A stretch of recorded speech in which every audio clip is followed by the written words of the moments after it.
Welcome to Mindshock. This is your host, Bruce McGuire, and this is the Thanksgiving 2024 edition. Apologies for the delay in the stream. YouTube quite buggy. Hopefully we're not too low res here with the stream, but I do have the multi-stream set up, so we should be good to go on all platforms. The main chat will be on YouTube, and we should be good to go on Rumble as well. For some reason, Rumble does not update. It does not update the title or description of the stream. We should be also good to go on Twitch and Kick for all of the parallel streams here.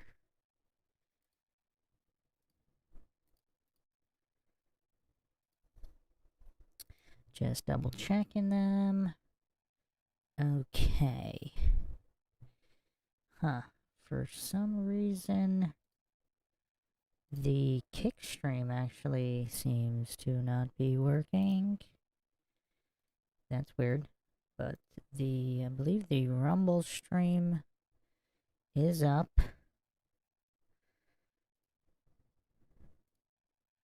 Oh, the Rumble stream's not working. Okay, the Rumble stream is up. The Kick stream, for some reason, not working well.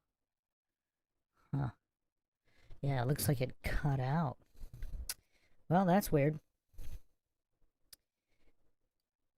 We're still good to go everywhere else. Let's see.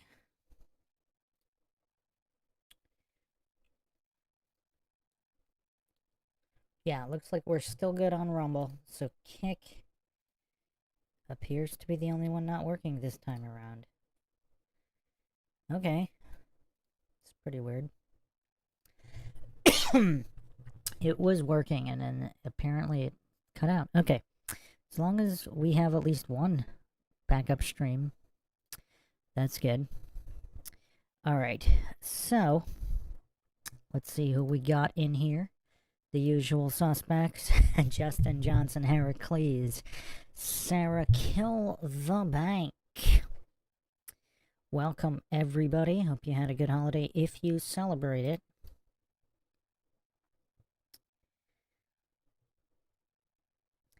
So, a lot been going on. I've been working on the archive, getting that back online. I only was able to back up, let's see, how many podcasts did we get done today? 1, 2, 3, 4, 5, 6.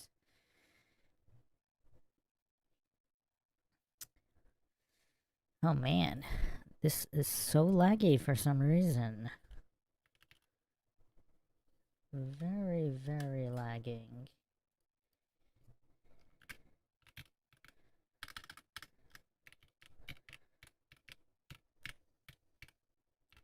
Think we should go over some NASA occult patches tonight? Alright, let's see how many podcasts I got back up today. 1, 2, 3, 4, 5, 6, 7, 8, 9, 10, 11, 12, 13, 14, 15, 16, 15, 14. Somewhere around 14. Oh, I thought I actually got more. Okay, well, I still got some work to do. The entire Johnny Gosh series is back online, though. Started working on Maura Murray, JonBenet Ramsey, and the Springfield 3. A lot of true crime mysteries there. Okay. So, what should we start with tonight? We got so much. Sarah says, I ate so much key lime pie today. Oh my gosh. That sounds pretty good, actually. I haven't had that in quite a few moons. So, what we could start off with some entertainment here. Let's look at turkeys getting their revenge on humans. How about we start with that? Who thinks we should start with that? Revenge of the Turkeys. You know, there aren't that many Thanksgiving horror movies. I mean, Christmas movies, there's quite a few. There's quite a few Christmas horror movies. Actually, you know what? We'll probably do a podcast on that as Christmas approaches. But yeah, let's take a look at When Turkeys Attack.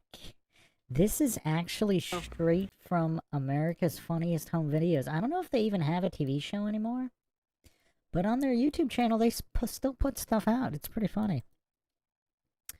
Man, America's Funniest Home Videos was quite the spectacle back in the day before the rise of the interwebs. But let's get going on this. Let's see what we got here. Hope people didn't eat too much, because this might be painful. This might be painful. Oh, Justin Johnson wants some Roller Jam. I don't know if they ever aired Roller Jam on Thanksgiving itself. I couldn't find anything. I really couldn't find too much holiday-themed Roller Jam episodes. It appears that even when they aired on holidays, they didn't really have too much holiday-related content from what I saw. Now, I do not have every single episode from every single season, but we do have a lot of Roller Jam we could go over. And we still got some Springer. You know what? I probably should have come up with some Thanksgiving Springer. Hold on, after this, maybe I'll see if I can dig up some Thanksgiving Springer.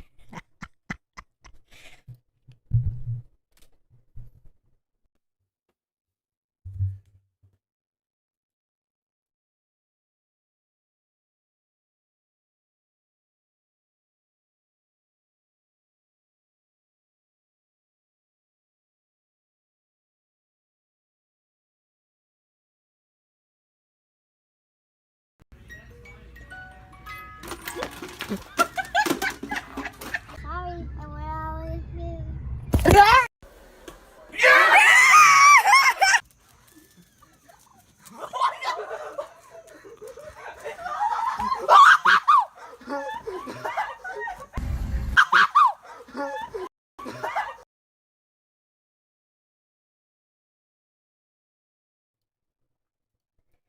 The hunted becomes the hunter. Check out this turkey. It's on a mission. I mean, this is the hunted becoming the hunter. I mean, this guy is on the run for his life from this turkey gone loose. And hunted becoming the hunter and the hunted. That actually reminds me of something. Let's see. Oh wow. I wonder if the show gives it away. Let me see what I can find here. Hunter and Hunted just reminded me of something. We're gonna go back to the 90s for this one. The last great decade. The 1990s.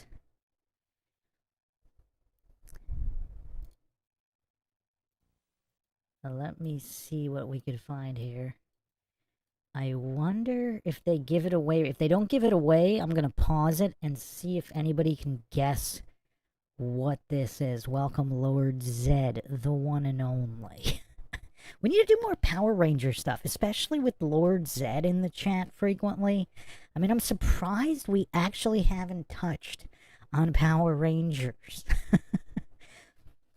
Rita Repulsa and Lord Zed, some of the most infamous criminals in children's TV show history. I mean, Lord Zed was actually kind of intimidating. I mean, his costume getup, if you were a youngin'.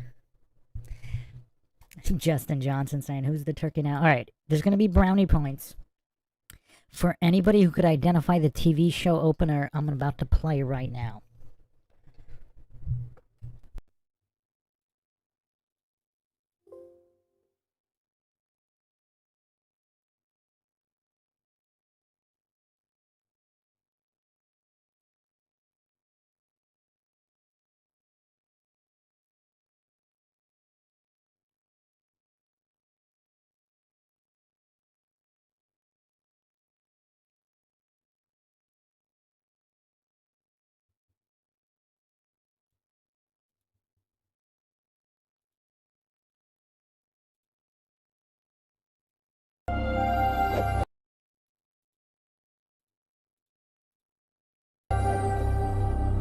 Running from oppression.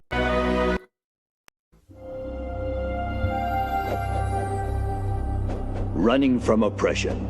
Yearning for freedom. He came to America. But when he is falsely accused of murder, he must run again, searching for the truth. The hunter and the hunted. Accused of murder, he must run again, searching for the truth. The hunter and the hunted.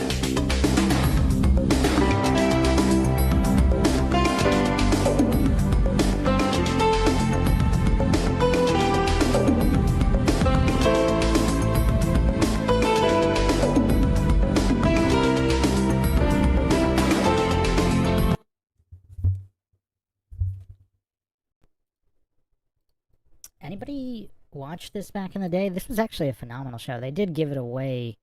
They did give it away at the beginning, so no brownie points.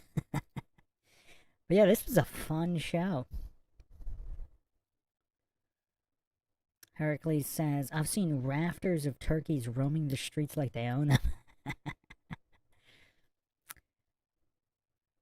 Yeah, but the hunter and the hunted, that just reminded me of this TV show just because I can't remember how many times I heard this intro. What was this, 94 maybe? Somewhere around there? 94 maybe? 93, 94?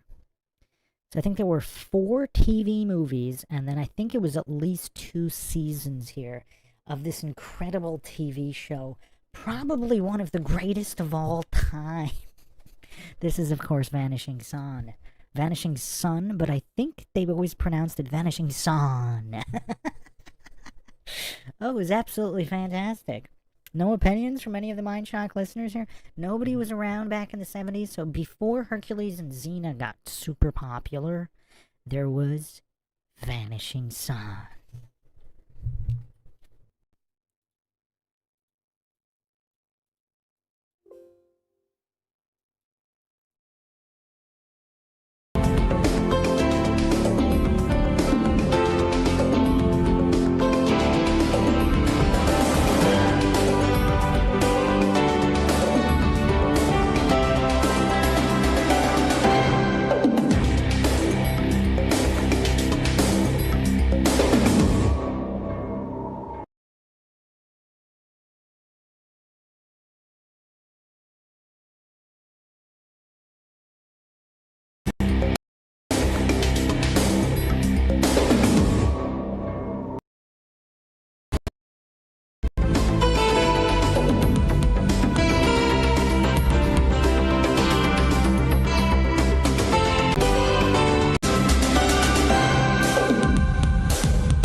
Oh, I totally forgot. Yeah, he was this, like, exceptional violinist in this series. I might have to rewatch this series.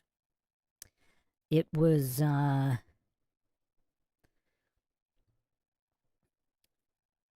it was really good. Fight scenes were pretty good, too. Does anybody remember, who's surprised that Russell Wong didn't become a bigger star? The first time I saw him, he was in this, wasn't he in this movie? Was he in a movie with Brandon Lee or no? Let me double check that. He might not have been. He was in, was it Bolo Young that was in a movie with him? One of his first movies from the 80s. It was a Hong Kong movie. Obviously, Romeo Must Die. That was a fun one.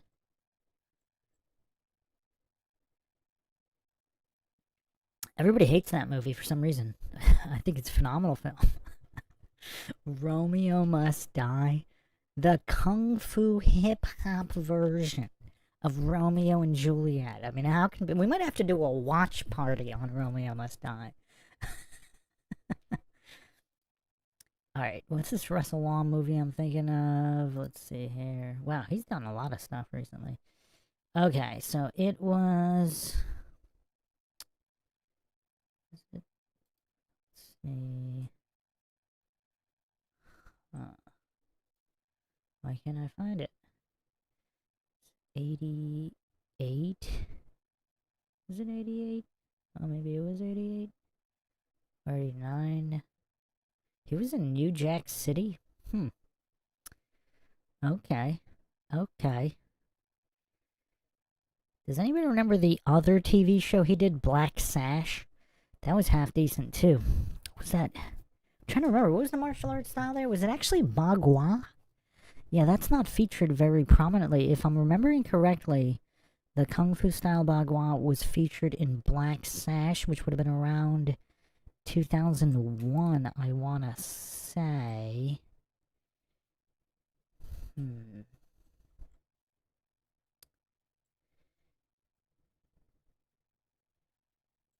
Hold on, let me get this other movie here.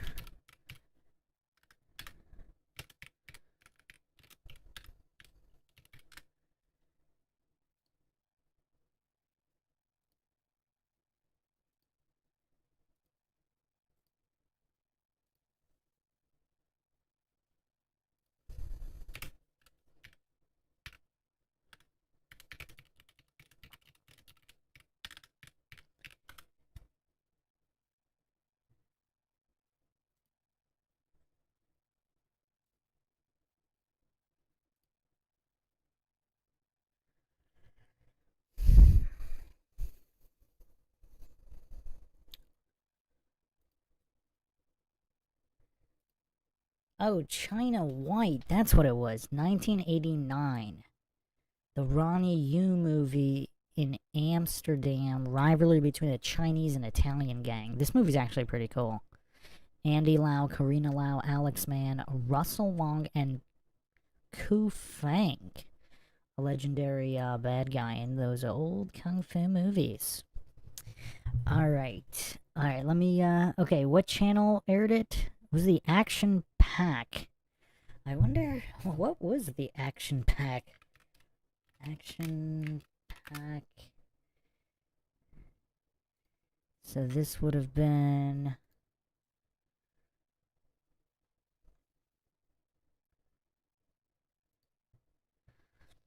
So it was syndicated. So this is Universal Television 94 to 2001. So this was Universal. So it started in 94. Oh, Tech War was on this? Oh man, who remembers Tech War? Whoa, blast from the past here. But yeah, I mean, Hercules and Xena became the Action Pack. But it was actually... Vanishing Sun was on it. Yeah, okay, working title, fast line. So it was on Universe, well, the sister network. So the owner was MCA. It was syndication, so yeah, I guess it aired all. So okay, yeah, a lot of different stations, a lot of different channels all over the U.S. Okay.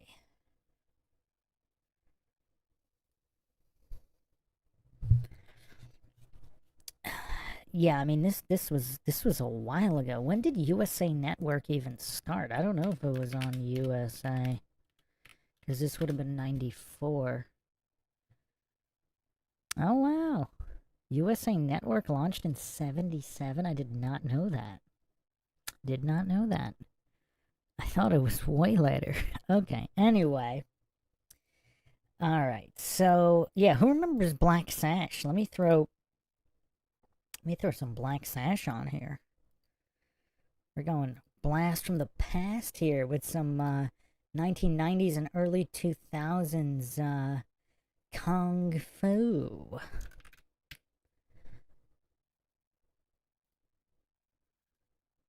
So this was on the WB. This aired on the WB.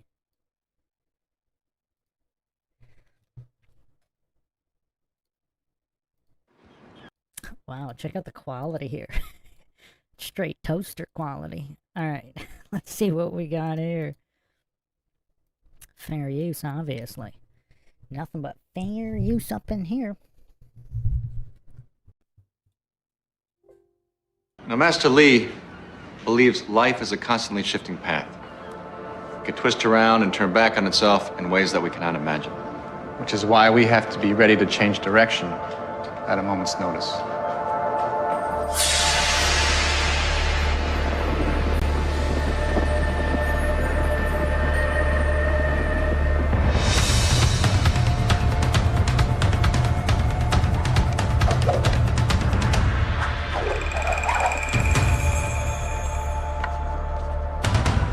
really be able to fight 8 people at once? Theoretically.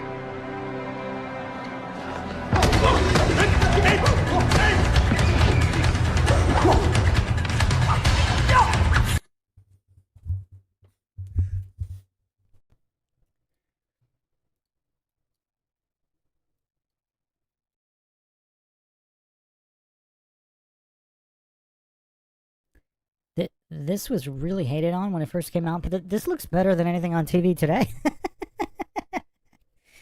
Oh man, welcome Sovereign Searcher, Maria Walker here, Finn Hagen. Welcome, welcome. Who watched Black Sash back in the day? I mean, Russell Wong was kind of poised to become a pretty big star. I don't know why he didn't get bigger. I mean, off of Vanishing Son, I mean, how did he even... I mean, he obviously was semi-established in Hong Kong, but he got Vanishing Son, and then he didn't really... I don't know, he didn't really do that much. Because there was Romeo Must Die, and then he followed up, I think, with Black Sash. I don't know the exact order, around the same time. But Black Sash here is pretty good. Yeah, Lord Zed, this guy's still alive, as far as I know. He should be a Power Ranger, so should Van Damme. Okay, has anybody seen the new Power Rangers movie? Are you guys aware that they made a new Power Rangers movie? And yeah, obviously I saw it. It was like a Netflix throwback. Let me put the trailer up here for people that don't know. It was Mighty Morphin too. It wasn't one of the other 50. Let me see if I can get the trailer. I don't even remember what the reboot was. It might be something cheesy like Mighty Morphin Forever or something. Oh, it is Forever.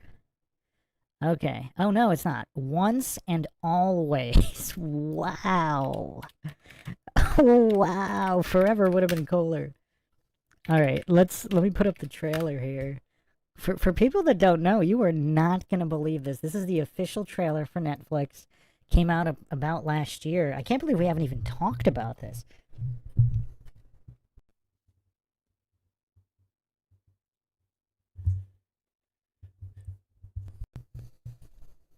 Surprised Lord Zed doesn't bring it up. Yeah, just give me a second. I'm going to put it on the screen. Let's finish. We're going to finish the Black Sash intro, and then I'm going to throw up the Mighty Morphin Once and Always trailer. Lord Zed, how come you're not talking about this? Zed said, Rangers are old now. I boycotted the new one. Tommy got whacked and it came out right after. Oh, yeah, I forgot. And he wasn't doing it because... Okay, I actually do have... Oh, man.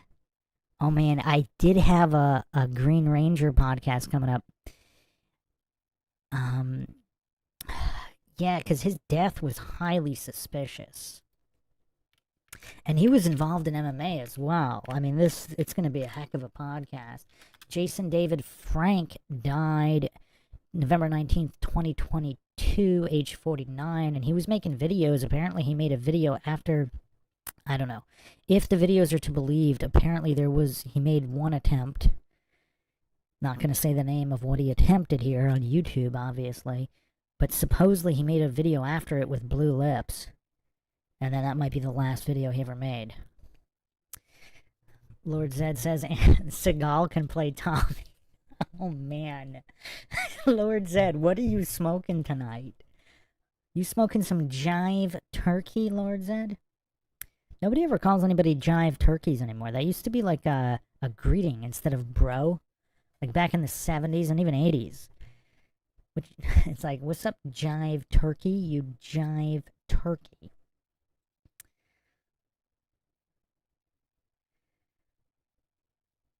Yeah, Lord Zed says Tommy was making his own movie, Legend of the White Dragon. Yeah, did they release that yet? They are planning to release it. Okay, anyway, one step at a time here.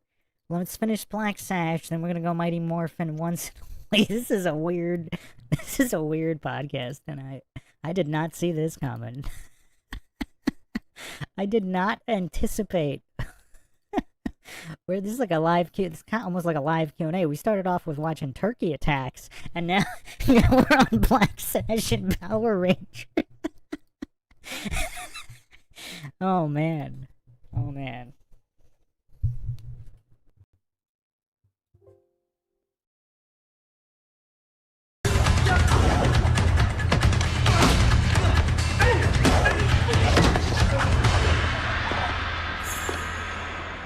You studied for like a million years. How are we ever gonna learn all that?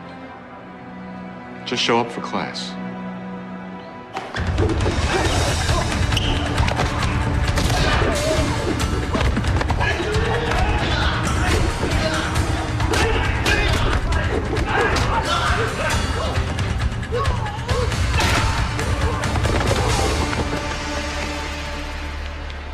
Master Lee says what applies to fighting applies to living.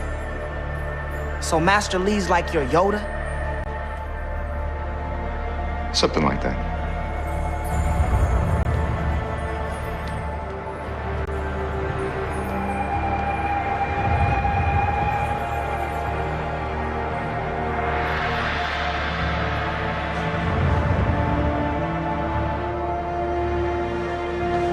Hey, how long does it take to get a black sash? As long as it takes you to go down to the fabric store with your wallet and your belt size. You mean how long does it take to earn one, right? Right. That's up to you. Is it true you used to be a cop?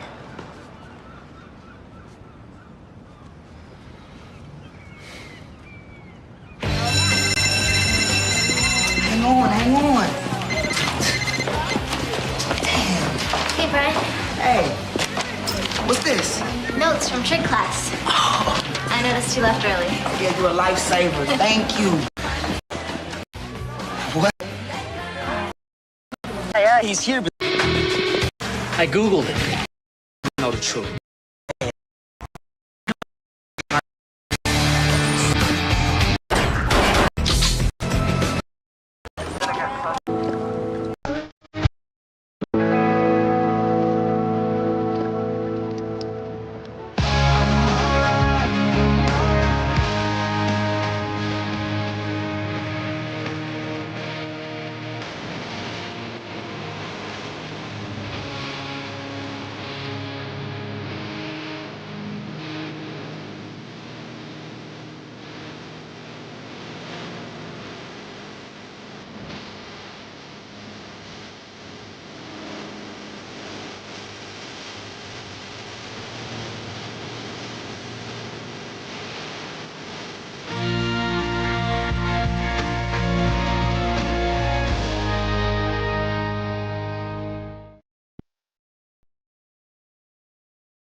Whoa, this is crazy. Ray J was in this? This is Ray J of the infamous Kim Kardashian tape in 2003. What? What? We got Russell Wong and Ray J in a Kung Fu TV series. What the heck is going on here? I mean, what is going on here? This is insane. Oh man, I totally forgot Ray J was in this, and I've actually seen every episode of this show, to nobody's surprise. I mean, this was a quality show. This was back when movies and TV shows still had some kind of soul left.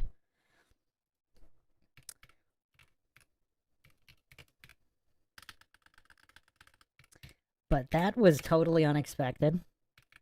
So that is the Ray J of the Kim Kardashian tape. What the heck, man? This is bizarre. This is absolutely bizarre. So actually I'm wrong. It wasn't 2000. It aired in 2003. So the tape was literally filmed while they were shooting this. So Kim Kardashian was his girlfriend at the time of the filming of this.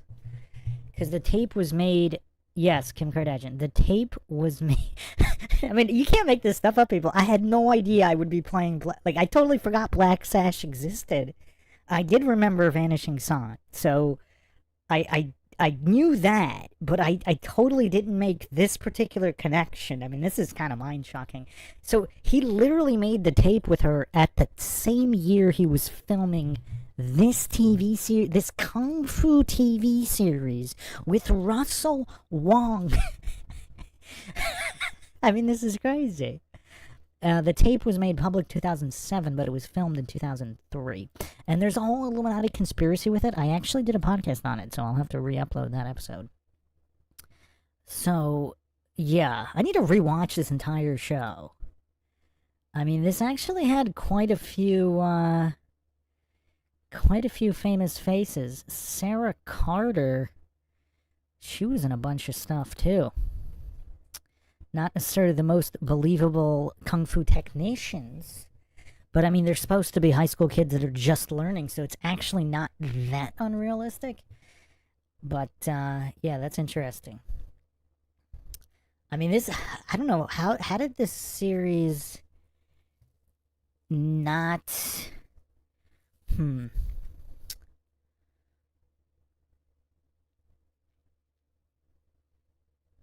Apparently there was only 6 episodes that aired.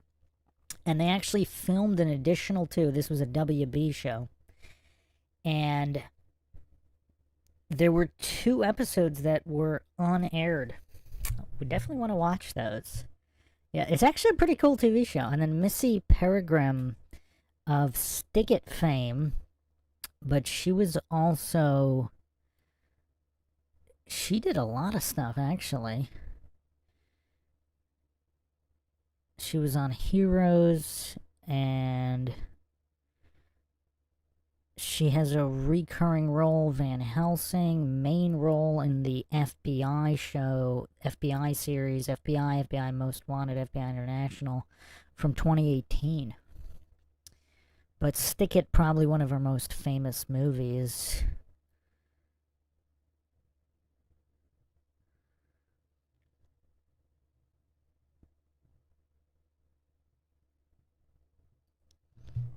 But yeah, Ray J in this, that's crazy. That's so crazy. I did not see that coming. Wow. Man, talk about Illuminati coincidence overlap. Justin Johnson saying Diddy was probably from... Oh man, that's so terrible. That's so terrible, Justin Johnson. What? Okay. Sovereign Searcher says if I had one wish... Wait, what would be the wish? What's the kind? What were we talking about here? Welcome, Mojo Shop. Lord Zed says OJ humiliation ritual. Okay, let's move on. I mean, this show is really cool. We should probably do some kind of watch parties for this show. But it's kind of awesome. So basically, we have the one and only Russell Wong helping these teenagers with their teenage angst problems, while everybody was kung fu fighting. Oh man, I can't believe it was 2003. I actually thought it was around 2000, but okay, guess I was a little off.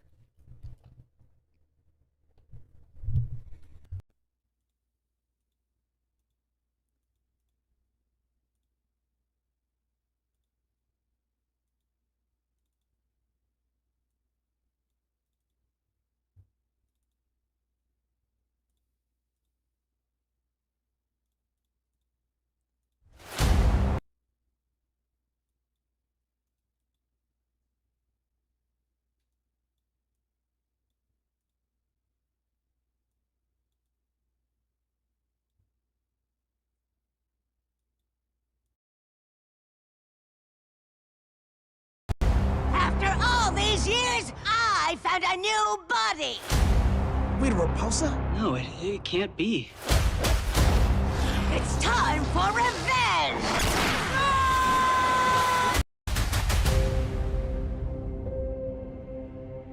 She killed Mom. We gotta destroy her. This is Ranger business, okay? Let us sort this out. Rita's creating a time portal. I'll kill you before Zor...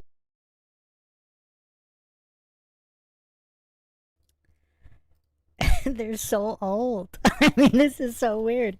They actually got the actor to come back, but they're so old. I mean, this is kind of crazy. Sovereign Searcher says we should get into Teletubbies conspiracy. Oh man, or the Barney. Did you guys know about the Barney conspiracy? Are we really going to be doing Barney and Teletubby conspiracies? There's some dark stuff there. Oh man, that's crazy. So, Well, what are their ages here? Let's, because they actually don't look bad for their age, but they're still really old.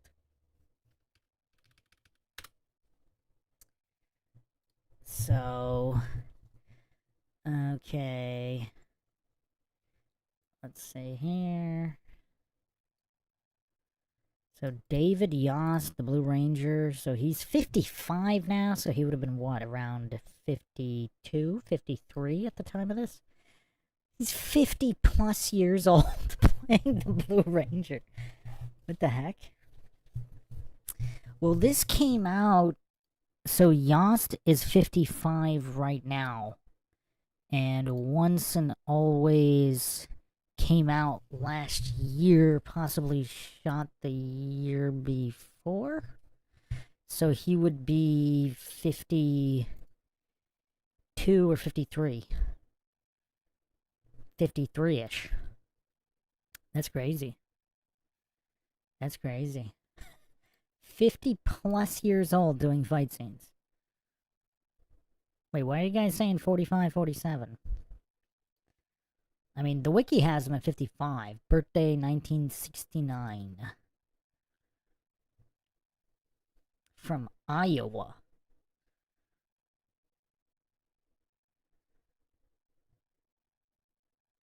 He starred in almost 200 episodes of the show's first 4 seasons. He's the only cast member to appear in every single episode of the original series. His character never changed his colors.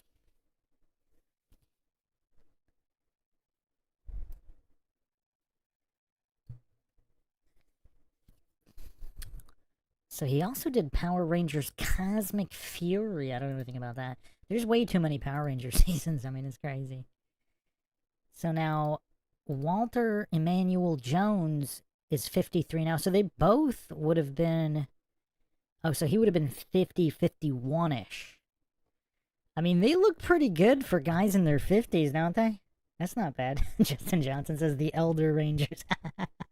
Sovereign Searcher says, so Bruce, how did we get into this Power Rangers thing? That's a good question. We were on Turkeys Attacking People, which we will get back to in a moment. Who remembers how we got to this? Who remembers how we got to this?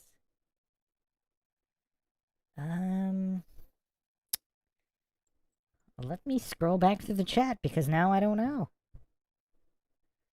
Tommy, okay, we're talking about how did we get to Power Rangers? Let's see. What are we talking about? Lord Zed. Oh, it was just the fact that Lord Zed's name is Lord Zed. I think. I think I mentioned how come we don't talk about Power Rangers because we're just talking about shows from the 90s. I really don't remember exactly. But, well, Hunter vs. Hunted is how we got from Turkeys Attacking People to Vanishing Sun. And then we got Russell Long is in Vanishing Sun, so that's how we got to Black Sash. Then we had, then we got into the whole Ray J thing, because he's in Black Sash, which everybody forgot about, that he was in that. But I'm not sure how we got to Power Rangers. But let's finish this up and all this fair use going on here. Sovereign Searcher says, man, we're deep. Flat Bob. Welcome, welcome. We're looking at Power Rangers Mighty Morphin continuation all these decades later.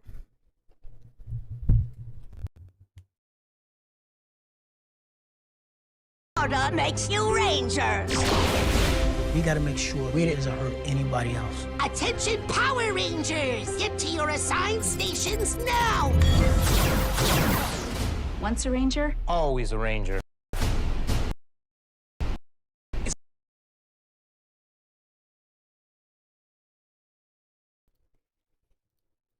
They should have just called this the Geezer Rangers, but honestly, some of them don't look that bad for their age. The Geezer Rangers. Oh, man. I mean, this is crazy. I mean, this is really crazy. I literally watched this when it came out because I was in sheer disbelief, but I don't really remember too much about it.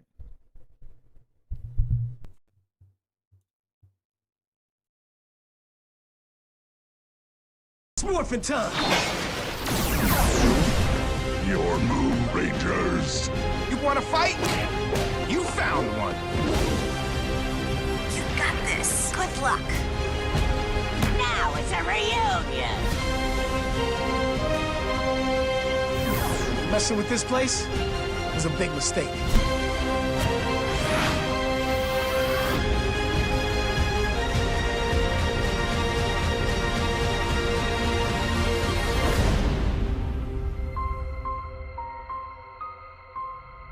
Don't worry. You saved the world before.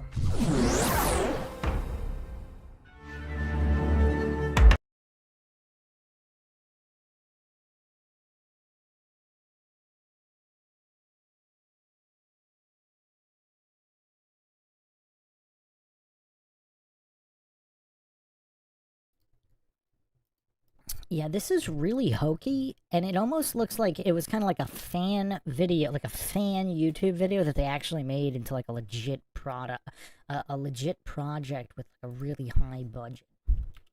Let's see what the budget was.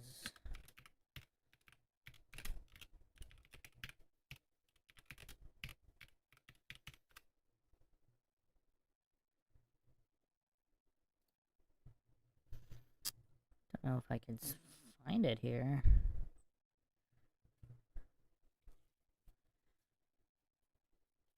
So apparently, well, also the Pink Ranger, Amy Jo Johnson, turned it down for some reason. And the original Red Ranger, Austin St. John, had some kind of indictment in an alleged scheme to defraud the Paycheck Protection Program. What? What? Man, we need to do a Power Rangers deep dive. What is going on? So he had a 2020 indictment on federal criminal charges related to the CARES Act. He conspired in a $3.5 million scheme to create businesses or use an existing business to submit applications to fraudulently obtain Paycheck Protection Program funding. Interesting. Wow, that's weird. He pled guilty as part of a plea agreement April 22nd, 2024. I mean, that's pretty crazy. Didn't know about the Red Ranger. Lord Zed says, because Amy knows they whacked Tommy, she's torn up. Have you actually listened to any of her interviews? I watched a few, what do they call them? Cons? Like Power Rangers cons. And yeah, she's such a normie. She's like a total normie. It's weird. It's weird. And a lot of them don't even like to do cons, but some of them do. And then she eventually did 1 or 2 Q&As and stuff. And she's such a normie, it's kind of disappointing. I mean, it's also kind of crazy. Like, all these guys, they look really hokey. Like, the bad guys here, they all look hokey. Like, the Power Ranger suits still look pretty cool and sleek. But, like, yeah, the putties look really hokey with their masks. I mean, that just looks hokey. And then, yeah, I mean, they all look pretty hokey. Yeah, that could have been a lot better, gotta say. Could have been, I mean, I watched it, and I don't really remember anything about it, so that should tell you something. So let's get back to the Attack of the Turkeys.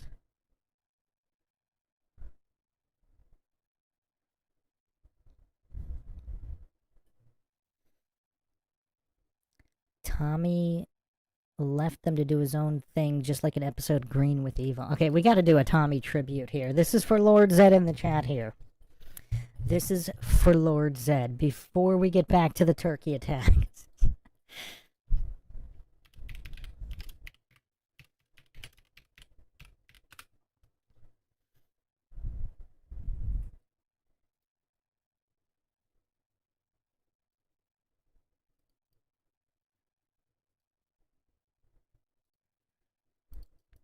Here, we'll do a montage, 80s style. This is for you, Lord Zed. This is for you.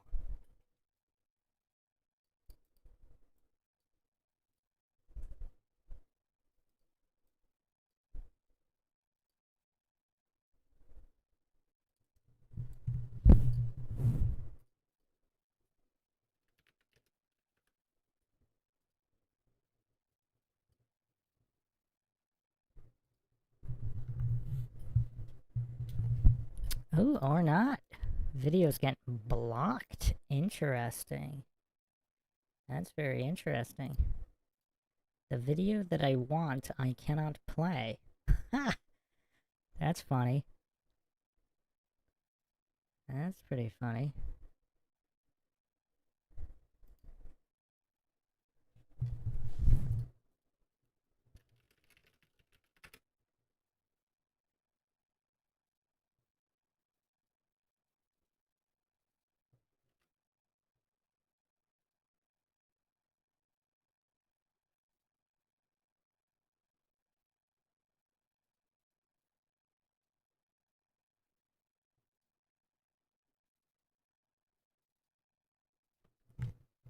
Okay, I think I got it.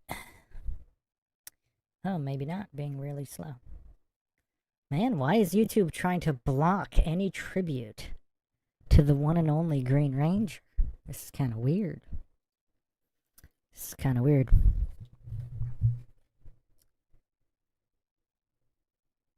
But it'll get there. It'll get there. Give me another couple seconds. We'll make it work. We will defy the Illuminati overlords trying to prevent any Green Ranger tributes. There's definitely something going on with the entire Jason David Frank cover-up.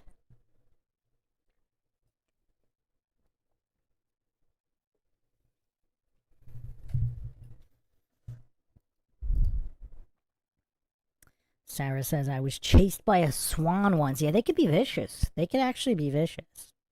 You can't sleep on them.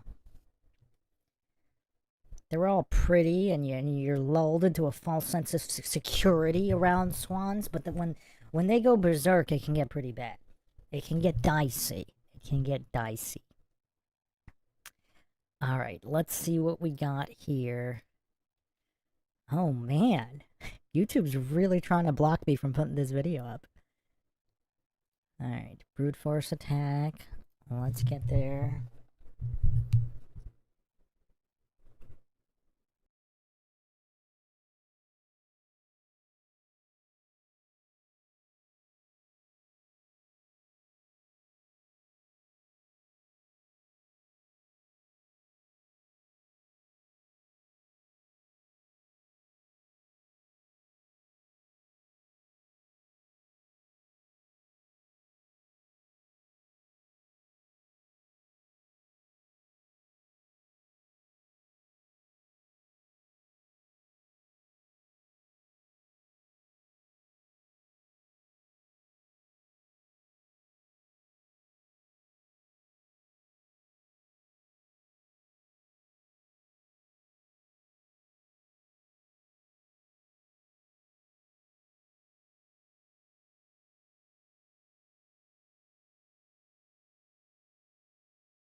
Look at all this fair use going on. Don't let Rita put a spell on your brain. I don't remember any of these lyrics. I mean, this is crazy. Yeah, it is a pretty good song, Lord Zed. Go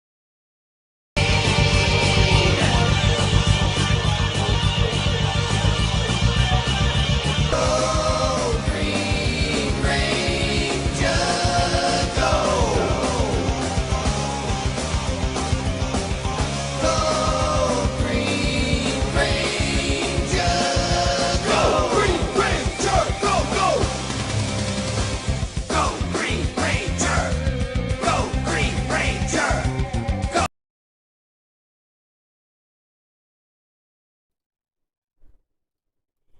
I didn't think I would say this, but I'm actually legitimately impressed here. I totally forgot how legit this guy was.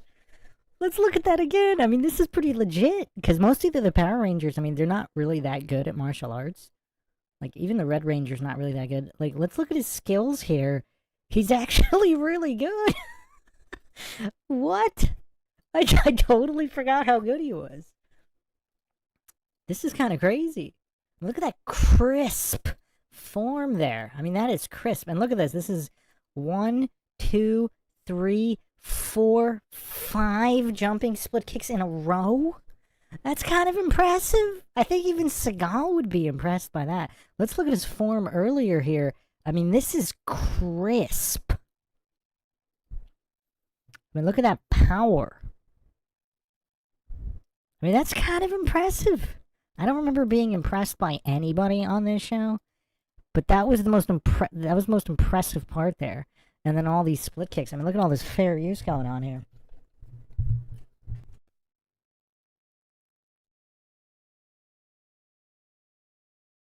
Go Green Ranger! Go Green Ranger! Go Green Ranger!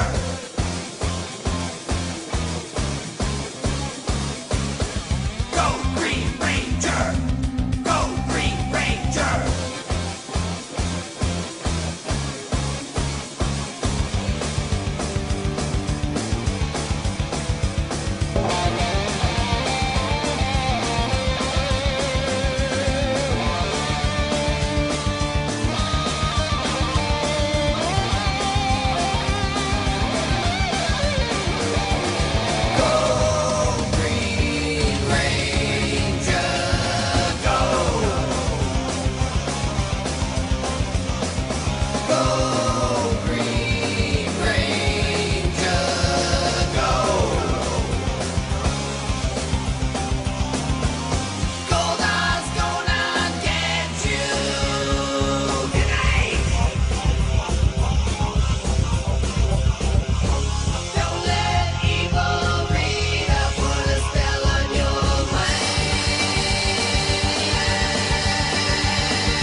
He's even got the Steven Seagal ponytail tribute and everything. I mean, come on. Like, this is crazy.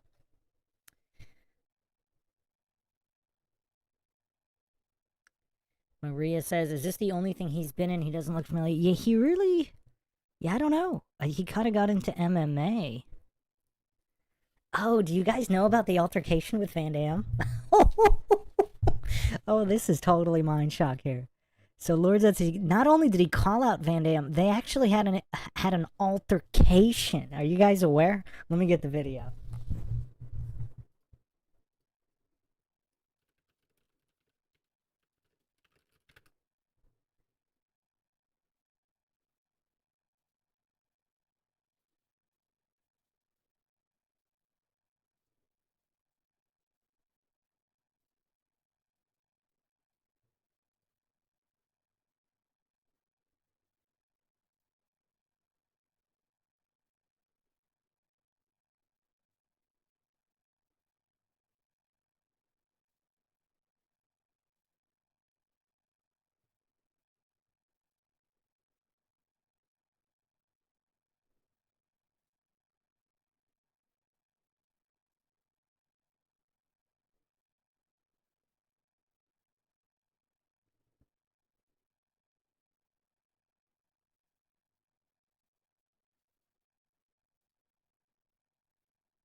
I didn't think we'd be going here tonight on Thanksgiving. We're going Jason David Frank for Jean-Claude Van Damme. Obviously, if it was Seagal, Jason David Frank wouldn't open his mouth about him, but it's Van Damme, so it's a little dicey, because Jason David Frank actually is a legit MMA fighter. And he was, what, in his 40s? Van Damme, I wonder what their age is here during this altercation. Because Van Damme's not a crazy amount older than him, is he? Because the altercation... Alright, so they had some kind of altercation at Comic-Con. I'm going to put it on the screen in a second. Then we're gonna look at Viking Samurai's YouTube channel. He breaks down the beef. We'll examine that in typical Mindshock fashion with logic and reason at the forefront. Man, this is a pretty wild Thanksgiving. I didn't think we'd be going to any of these. We went from Ray J to Green Power Ranger and Jean-Claude Van Damme beefing. I mean, this is interesting. I mean, this is, Lord Zed says David Frank would never disrespect Seagal, but Van Damme can get a bit lippy. Well, let's examine exactly what happened here. let's examine what happened. Love, peace, unity in the chat, as well as Wesley Slump. All right, let's get to this. Let's see what we can make of this here.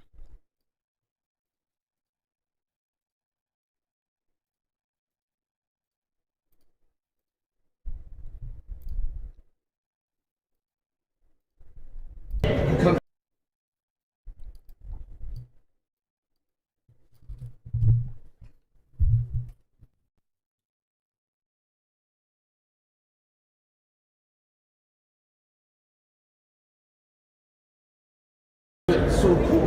Yeah. But I'm sorry you found out you were fighting. Pull him out right now, please. My hands are glove. You want so cool.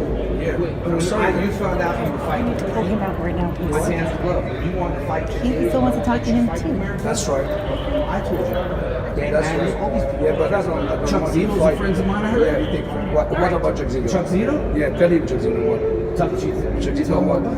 Don't try to punk me. Jason, come on, let's go.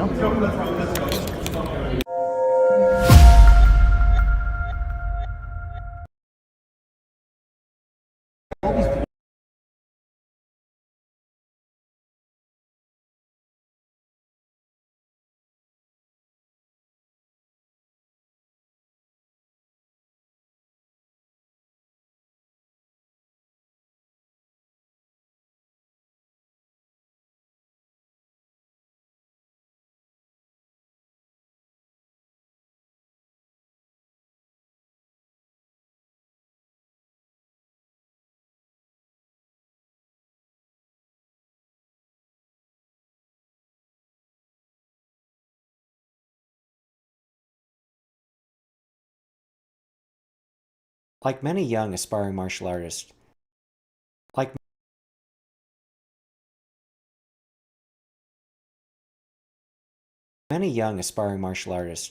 Jason David Frank idolized Jean-Claude Van Damme growing up. So what exactly the hell happened? How did this idolization morph into a celebrity feud? Celebrity beefs are entertaining to say the least. It's like having two popular kids in high school about to throw down. No doubt, everyone in that school wants to see that fight happen. So celebrity beef is pretty much the equivalent of that, but on a much, much larger scale. When you get a celebrity beef between two accomplished martial artists, both of whom actually have somewhat legitimate fight records, things become a lot more interesting. And so goes a feud between Jean-Claude Van Damme and Jason David Frank, better known as the Green Power Ranger. So first off, a little history. This feud dates all the way back to 1995 during the premiere of the Mighty Morphin Power Rangers the movie. I will never miss the premiere for a second. Now there are conflicting reports of what happened. One, Van Damme never actually attended the premiere and Jason David Frank just felt slighted for it. Or two, when the two men did bump into each other at the premiere, Van Damme was less than enthused. So here are the reasons why Van Damme may have actually snubbed the Green Power Ranger. Number one, Jason David Frank is a young, talented, up-and-coming martial artist. The movie industry is very competitive, and a young Van Damme in the peak of his career probably doesn't take too kindly to someone else encroaching on his territory. Number 2, Van Damme may not have been in the right mindset. He was dealing with substance abuse problems at the time, and this does alter a person's personality and the way they interact with other people. Also, this was prior to Van Damme being diagnosed with rapid cycling bipolar disorder, which he now takes medication for. And here's a reason why JCVD may not have snubbed the Green Power Ranger. The exchange was probably no big deal for Van Damme, and Jason David Frank unjustifiably just felt slighted. The day Bison graced your village was the most important day of your life. But for me, it was Tuesday.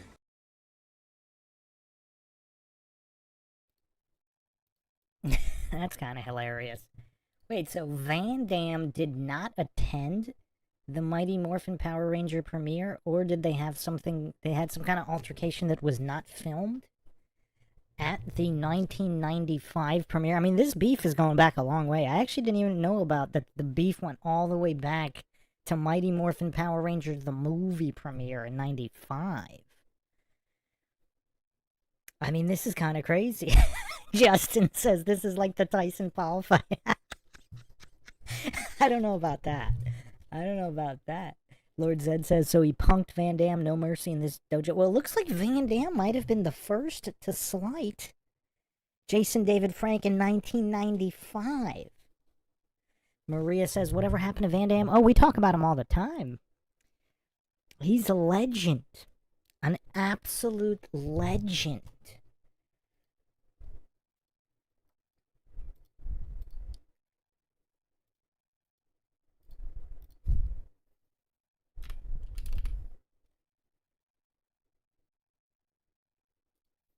Now would be a good time for this legendary clip of the greatest commercial of all time. I mean, this is when humanity was still at its peak.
Now, regardless of whether or not this was intentional snub or not, Maya Angelou is famously quoted as saying, "I've learned that people will forget what you said, people will forget what you did, but people will never forget how you made them feel." So trying back into how someone makes you feel, although it's often the result of what someone says or does to you, a lot of it comes down to your own interpretation of the event. So in this case, you have Jason David Frank, a young man, probably on top of the world with his success, finally getting to meet his idol, one of the men that helped motivate and push him to achieve what he has. And this man did not provide the sort of recognition that Jason David Frank was looking for. The Green Power Ranger actually said in an interview that he doesn't hold a grudge against Van Damme, only that he should have heeded the age-old advice of never meeting your idols. But regardless of what the Green Power Ranger has said, it certainly seems that he did hold a grudge that continues into this day. In fact, 15 years after that initial snub, Jason David Frank actually challenged Jean-Claude Van Damme to a fight, MMA, or even a kickboxing match. He was quoted as saying, "Anytime, any place, anywhere, and if Van Damme's too scared to come into the octagon, I'll even take him in on a kickboxing match." You gotta remember, this was in 2010, so the fight actually happening wasn't really that far-fetched. This wasn't just a random challenge. This was around the same time Van Damme was shooting a reality show, behind closed doors, and the premise was really focused on leading up into a climax with Van Damme training for a K1 Muay Thai match against former Olympic featherweight boxing champion and Olympic gold medalist Samlok Kam Singh. Although that fight never actually took place and could have likely been a marketing gimmick to get some press for Van Damme's reality show, Jason David Frank seen it as a perfect time to pounce on the opportunity to get himself some press and threw down the gauntlet. The timing for him couldn't be more perfect either. Prior to this gauntlet being thrown down in 2010, on August 21st, 2009, Frank officially announced his signing with Sucker Punch Entertainment. He said there are reasons behind why he wants to fight, that it's a personal thing. It's not about the money or anything else, but rather a promise he made to his brother, who sadly passed away. So Jason David Frank actually did make good on that promise, and in 2010 he actually fought 5 times. He had 4 amateur fights, all wins in the first round, and also a pro fight later in the year, which he also had a win in the first round. Now, since we covered some of Jason David Frank's fighting history, it's only fair to delve into Van Damme's as well. Prior to ever coming to Hollywood, Van Damme actually had a pretty impressive record.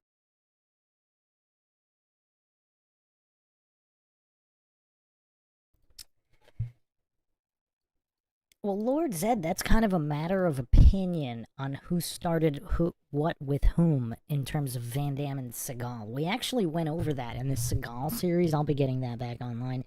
That will be all back online for Christmas, as well as another special Christmas Seagal Jumbo podcast. a lot coming up on Mindshock here. So, what's funny is a lot of people think, because Seagal was starting crap saying Van Damme was not a real fighter and didn't have a real record. Because some Dumbo journalist didn't know that Jean-Claude Van Damme's real name was Jean-Claude Van Varenberg. So he searched all the kickboxing and karate records for Jean-Claude Van Damme, who never fought. Jean-Claude Van Varenberg was the one that was fighting. And had a really impressive record. We went over all these guys on the Seagal series, but another thing that people don't know about Jason David Frank, I think I might have mentioned this on an episode, maybe when we were discussing Van Damme.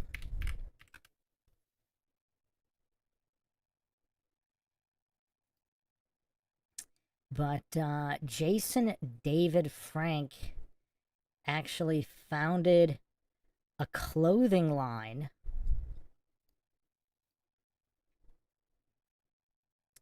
Oh wow, I didn't know he had that tattoo. That's interesting. Okay, hold on, let me put the tattoo on the screen.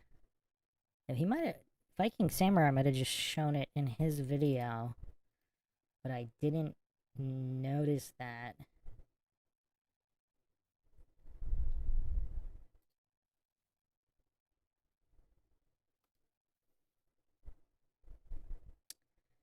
Oh, this is really laggy today.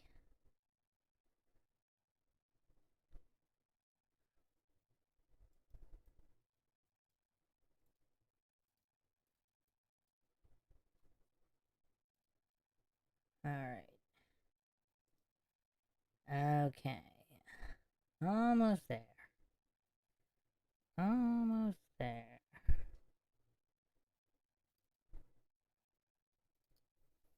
Okay. So Jason David Frank actually founded a clothing company with a very interesting name and branding.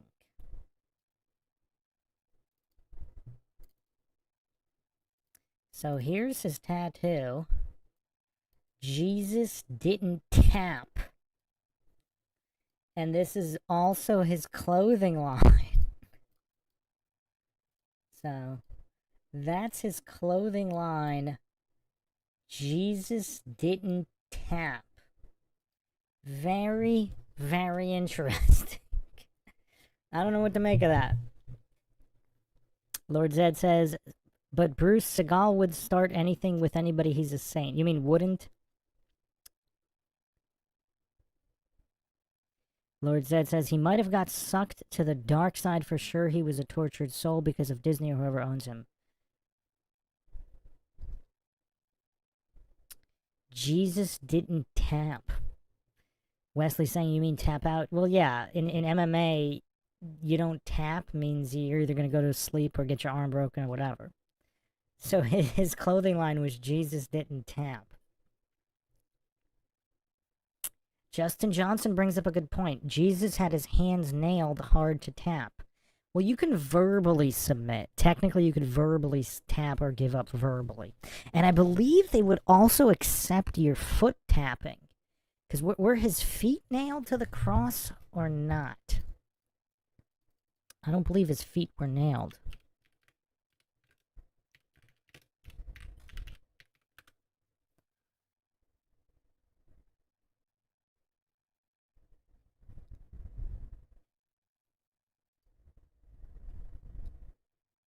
Actually, some depictions do say that his feet were nailed as well. Oh, that's interesting. Actually, quite a few. Huh. Okay, so his feet were nailed as well, so he couldn't tap with his hands or feet. Now, was he gagged? So most of the depictions do not show a gag, so he could have verbally tapped. He could have verbally tapped.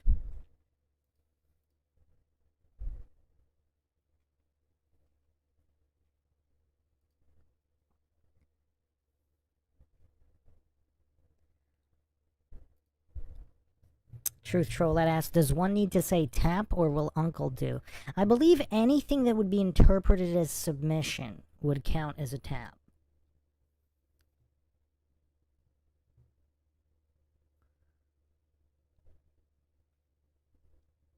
Alright, let's continue this video here.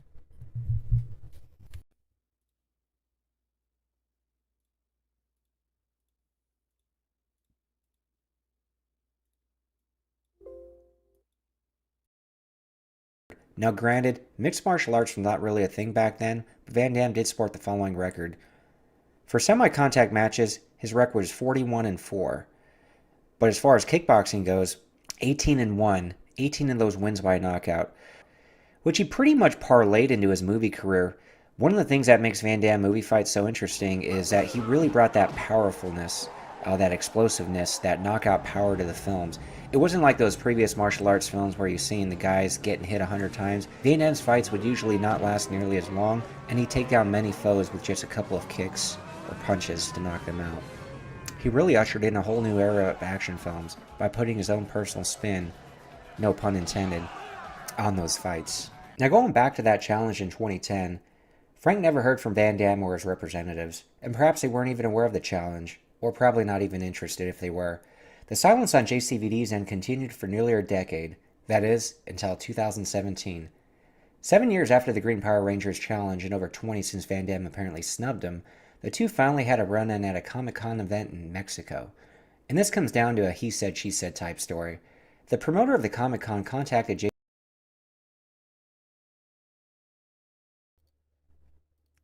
Oh, this went down in Mexico? That makes it even shadier. So, this went down in Mexico? They have cons in Mexico? That's interesting.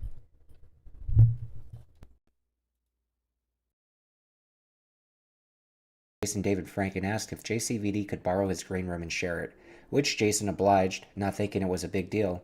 Apparently, there was a miscommunication, and Jason David Frank gave up the room in its entirety, as he was blocked from entering it by Van Damme's bodyguards. Rather than getting a tussle over the room, Frank said he found the event promoter and just got another green room so he could rest and catch a bite to eat. So what happened next exactly? Well, it depends who you ask. According to Jason David Frank, everything was cool until he was contacted by a member of Jean-Claude Van Damme's entourage, who said that their star wanted to get a photo with him. Frank obliged, but when he walked into the green room, he saw that multiple people in Jean-Claude's entourage were standing around while someone filmed his entrance with a heavy-duty camera. There was no photo op. Frank claims that it was just a setup. He's quoted as saying, all of his crew comes out and everybody has their cameras out and he has his professional camera. I'm not sure if he's shooting a reality show or what, but all the cameras are on and he comes out of the room and straight up to me and he goes, hey, you like writing articles about people? You want to beat my ass? You gonna apologize for that? And I said, nope. And he goes, you think you can still beat my ass? And I said, yes. So as exchange heated up, Van Damme's entourage surrounded the two men, either expecting to watch a schoolyard brawl or get in on the fight when things got rough. Neither man charged each other initially, and it was only after they both removed their jewelry that a physical altercation took place. According to Jason Frank, Van Damme said, "Okay, let's do it right now." Jason David Frank thought it was a joke, but the security was filming it, and he apparently thought Van Damme was trying to punk him, either make him look bad or throw a punch first, which would give Van Damme a reason to defend himself. So apparently, according to Jason David Frank, he did put Jean-Claude Van Damme against the wall, put him in a headlock, and Van Damme wanted none of it. Now, that footage has actually never surfaced, so it's hard to say if that actually happened. By now, you think it would have surfaced.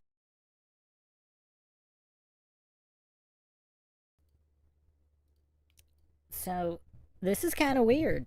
So, Jason David Frank is saying that Van Damme set him up to get some kind of brawl on camera for his reality TV show. Now, you know what's kind of weird, though? I mean, Van Damme's not that young here. Let's get their exact ages here, because...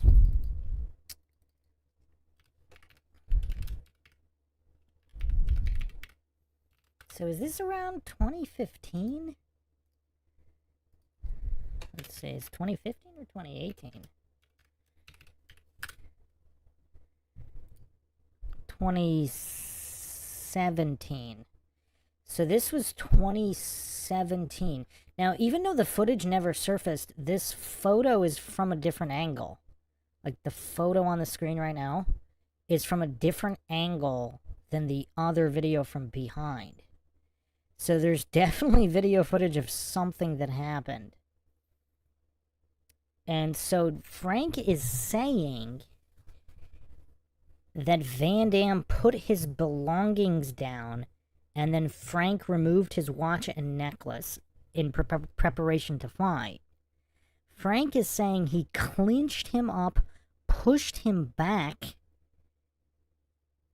put him against the wall. He said Van Damme froze up as he rose his knee and said, "Do you want to do this?" Van Damme didn't do anything, so he let him go. Quote, I backed away, and he starts saying, "Well, be careful what you say. You never know what I'm going to do." That's when it escalated, and his security guy came in and broke it up. Frank recounted that once security got involved and separated them, Van Damme was all too happy to pipe up again. I mean, I don't know. I mean, this does not sound like Van Damme. Okay, so let's get their ages first and then decipher the situation. So this is 2017. This is November 2017. So Van Damme would have just turned 57. So he would have just turned 57. And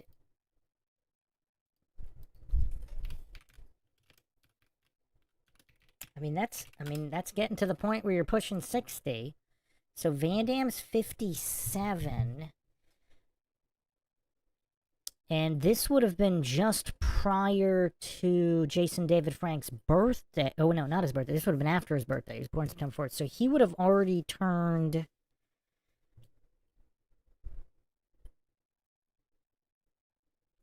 So he would have been 40...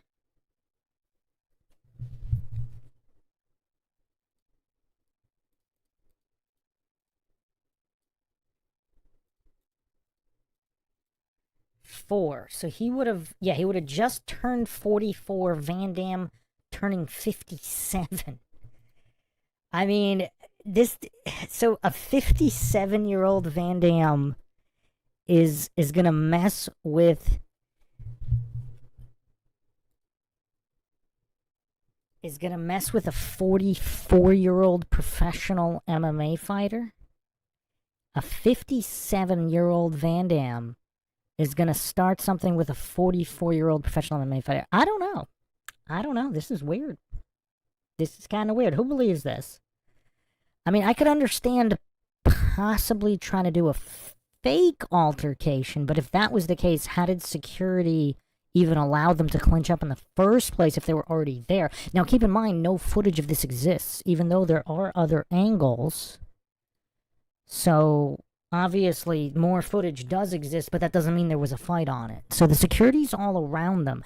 Are we to believe that even if a 57-year-old Van Damme wanted to get some crazy footage, would he allow because how did he know Jason David Frank wouldn't just knock him out with one hit, or at least try to? Because that's not what happened. So this story doesn't quite add up from Jason David Frank. I don't know. Let's do a poll here.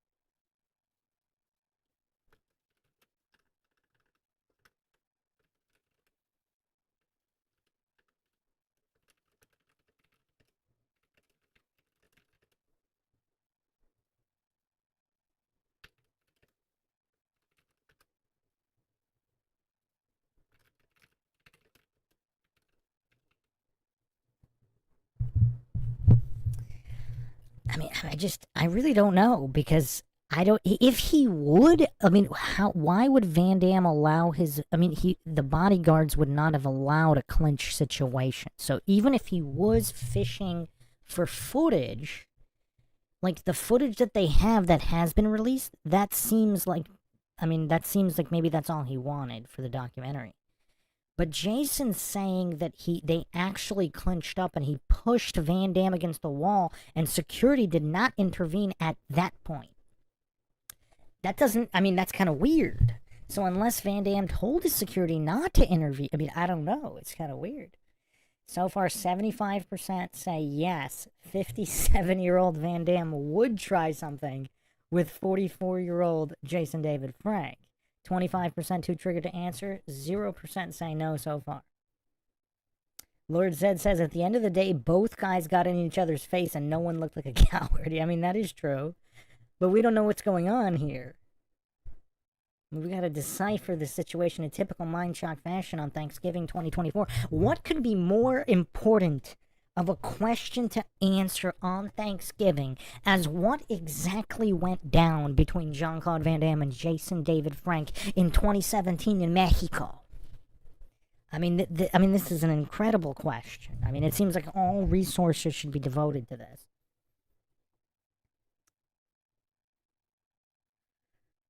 Flat Bob says, can't back down. Did you ever hear that song in the movie Van Damme did, Never Surrender? Are you talking about Kickboxer? The Kickboxer closing credits?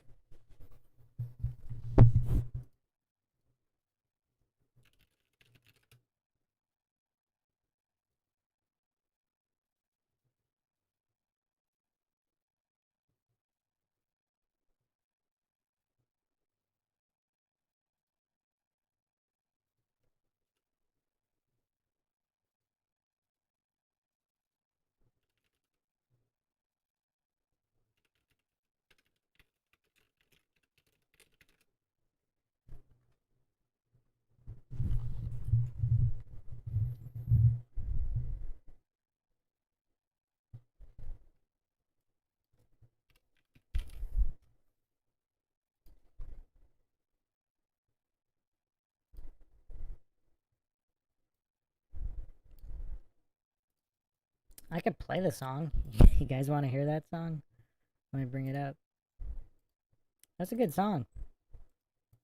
Really catchy. The one and only Stan Bush, who did a lot of those Van Damme movies. And he also did the track for the new film, The Last Kumite. I still haven't seen it. I gotta watch that. That definitely seems like a Thanksgiving type of movie. Or a Christmas movie.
Back when movies had awesome soundtracks. Big thanks to Flat Bob for that recommendation. So, let's get back to this dissection of this situation. This is the most pressing issue on Thanksgiving. What actually went down in 2017 down in Mexico between Jason David Frank and Jean-Claude Van Damme? 83% in the poll say Van Damme would try something. 17% too triggered to answer. Nobody thinks that Van Damme wouldn't try something with Frank. Interesting.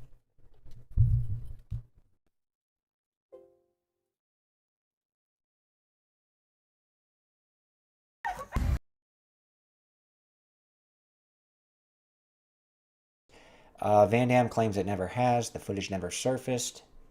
So for a while, Frank was the only person to actually talk about the scuffle, while Van Damme remained silent. Van Damme actually did finally break his silence on the issue while speaking to Metro later that year in December of 2017, where he claimed that Frank was lying about the whole thing. It never happened. He's saying all this bullshit doesn't exist. Van Damme claims he just wanted to say hello to him in Mexico, and that's about the extent of it. So the two men did meet. There was a face-to-face, some words were exchanged. Whether anything further took place, it's whether you believe this whole grudge, and maybe there's some truth to it, maybe it's not, maybe it's something that's been festering in Jason David Frank's head for the last 25 years, and up until that point, he just thinks Van Damme has it out for him. So with that mindset, maybe Van Damme just wanted to meet and greet him, but Jason David Frank, because of his mindset and what his belief is, that he thought it was just a setup. It's really hard to say. Again, it's a he said type thing. I'm not really saying one of them's right, one of them's wrong. It could have just been a misunderstanding that festered for 20 years and continues to this day. But one of the things that I find interesting, let's break down the fight. So these are both accomplished martial artists. Who do you think would win in a real fight? Now, Jason David Frank is the bigger man. If you just go by their height, Van Damme's around 5'9", Jason David Frank's around 5'11". In their prime, the fight would be pretty amazing. I'd say if it were an MMA or a kickboxing match, realistically, it should be a welterweight fight, 170. With that said, Van Damme and Bloodsport in his prime, probably the mid 180s. He's still in really good shape. He's not as big. I'd say he's probably 170, 170s now. Jason David Frank, quite the opposite. If you look at his build in the early Power Rangers show, 5'11", thin, athletic, probably weighed 170 maybe. Not nearly as muscular as Van Damme. Pretty athletic though. But if you look at his MMA career, he actually fought light heavyweight. Definitely a little out of shape. A lot of the amateur fighters are. He actually did take an amateur fight at heavyweight as well. And against this guy who was 6'5", he got a nice win over him. But realistically, if the fight were to take place, anything can go down on the street. I mean, there could be eye gouges, there could be groin shots. But if you're talking about like an MMA or even a kickboxing match, Jason David Frank definitely has the age advantage. He still has more youth on the side, though both men are getting up there. Van Damme's 59 right now. Jason David Frank is in his mid-40s. They were both in his prime. It's really hard to say who would win. Depends on the rules. Because if they were both in the prime, Jason David Frank didn't really have the grappling background. He really started training wrestling, and he's got I believe, a blue belt in Brazilian Jiu-Jitsu now, but he didn't really start training that until 2006. So that scuffle in 2017, if it went to the ground, he'd probably have the advantage. If it was a straight-up kickboxing match, it could go either way.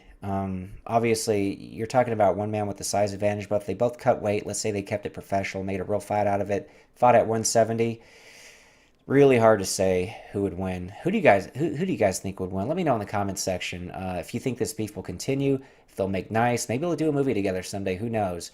But who do you think would win in their prime or even in a fight right now?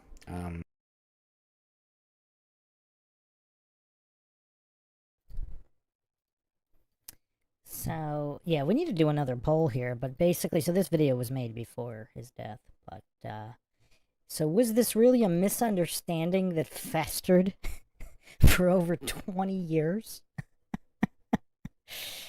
Yeah, let's do one more poll here.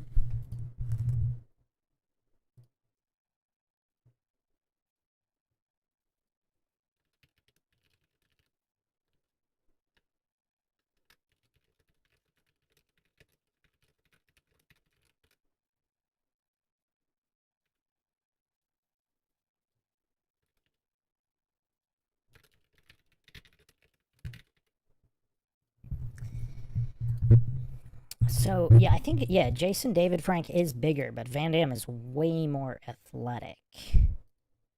And, but Jason David Frank does have the more recent, at the time of this altercation, I guess we should make the poll at the time of the altercation, 2017. Jason David Frank would have had the most recent full contact combat experience over 57-year-old Van Damme, who wouldn't have fought. I mean, he wouldn't have fought. I mean, he was in his, teens and early 20s when he was fighting. So, quite a few decades since Van Damme went full contact.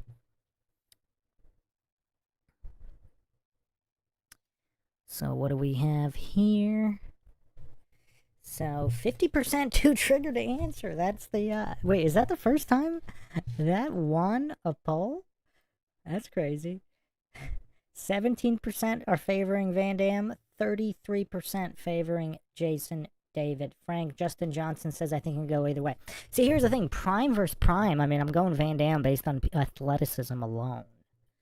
Even though Jason David Frank is bigger. But in 2017, I mean, I don't know if a 57-year-old... We're not talking Seagal here. We're not talking about a once in history... A once-in-history martial arts master here. I mean, I'm a big Van Damme fan, but he's no Steven Seagal. Steven Seagal today might still be able to take all these 40-year-old youngins. I mean, I've put up clips before of him just easily ragdolling UFC champions. I don't think Van Damme can do that. I don't think he could. So, a 57-year-old Van Damme against a 44-year-old Frank, I'm gonna have to heavily favor Jason David Frank, heavily. Lord Zed agrees. Frank comes in the betting favorite. Yeah, I mean, not that Van Damme can't win. I mean, he's still pretty sneaky. I mean, he could be pretty sneaky with all his experience, but just a head-to-head clash like that in that room, I mean, I'd have to heavily lean Jason David Frank. And in a cage, I mean, probably even heavier with mixed martial arts rules. I mean, even pure kickboxing rules. I mean, Jason David Frank, he has the size, the weight, at this point in their careers, the speed, and the most recent full contact fight experience. I mean, I don't see... Van Damme has basically no edge anywhere. I mean, I don't see any edge a 57-year-old Van Damme has over a 44-year-old Frank. So here we close the poll. Oh, it's actually a tie. 43% too triggered to answer, 43% say no. Van Damme cannot win. I mean, well, if you had a time machine, you went Prime versus Prime, I think Van Damme would be the heavy favorite. But I'm not 100% sure it would be a complete blowout. I mean, those clips of the Green Ranger, I mean, that was kind of impressive. I don't remember him looking that impressive. That was crisp stuff. I mean, I'm not even 100% sure Van Damme would have the speed on him, but Prime versus Prime, Van Damme would probably would have the power, the technique, just more explosive with the power.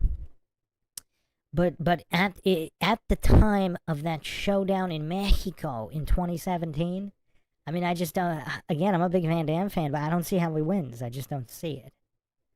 I think Seagal would probably beat both of them at the same time in 2017, if he was in that room. Because he doesn't even look like he lost that much speed, even though he's crazy fat. But anyway, are we ready to get back to the turkey?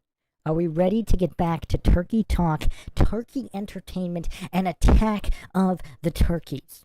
Justin Johnson says, has Seagal's chin ever been tested?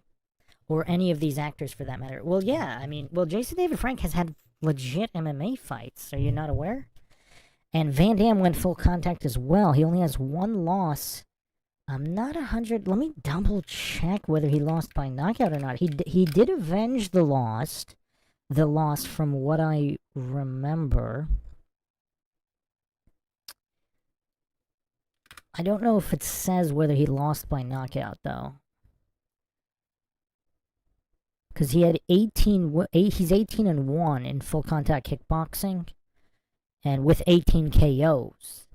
I don't know if his kickboxing loss was by knockout, though. I wonder if that's anywhere. Oh, wow.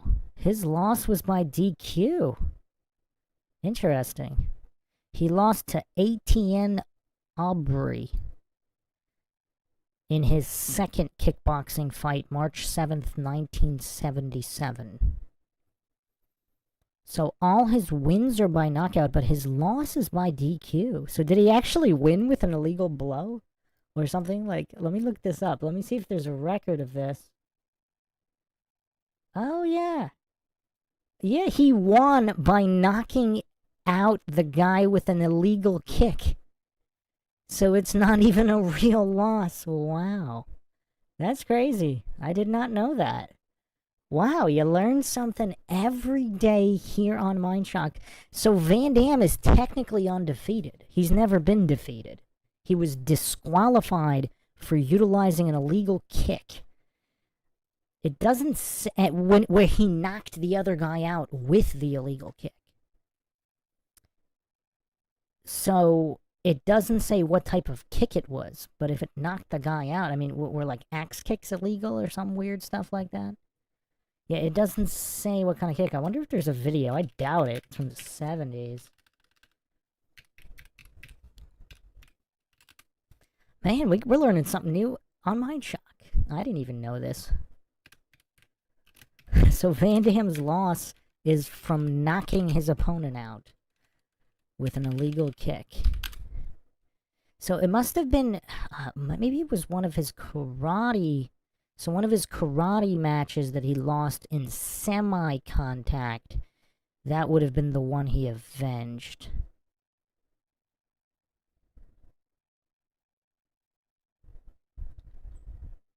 He has a couple of losses, actually, in semi-contact karate. Well, that was actually his last fight. His last fight.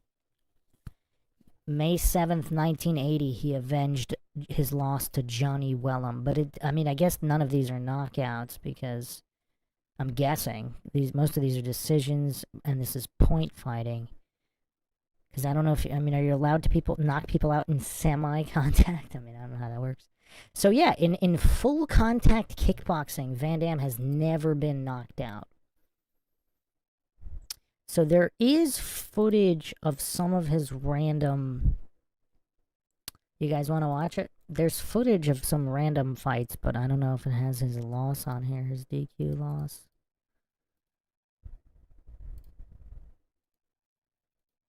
Actually, this is deceptive.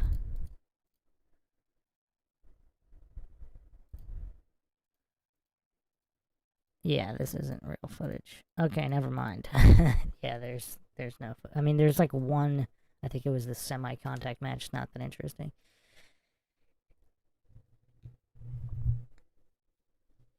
Flat Bob says, sorry I was driving, I say Van Damme just cuz. Okay, so as far as Seagal's chin ever being tested, Justin, do you really think anybody had the skills to get a punch anywhere near Seagal's head? Or kick? I mean, no, but we really don't know. It can't be tested because no one's good enough to test it. So, I mean, I don't know if it's relevant.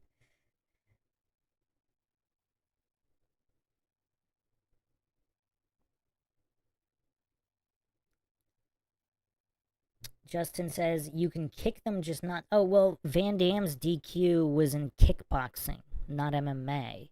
And in kickboxing, you can't attack a downed opponent. So they would get... they're either doing a standing count... I don't know the rules of the tournament that they were... Like, that format that he fought in. There's all these different kickboxing leagues. But it's kind of like boxing. You can't just punch someone when they're knocked down. They're either doing some kind of standing count... or some kind of point system or something, but you can't pummel a guy when they're down. That's only in MMA. And different MMA organizations have different rules. So, for example, in 1FC, I think even today, you can still kick and stomp on your opponent's head. I mean, if we really want to get into it, I mean, you guys want to watch a real kicker. You guys familiar with Mirko Krokop? Man, this is the craziest Thanksgiving podcast ever. I did not think we'd be doing all this. Mirko Cro Cop was famous for soccer kicking his opponents in the head while they were down. Yeah, that was the old Pride FC rules.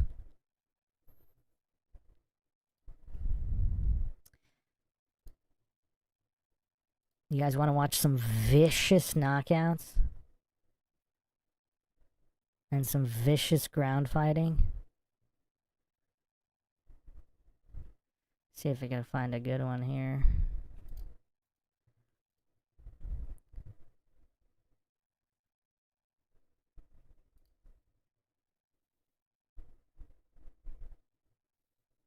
This is a super old one. Maybe it's good.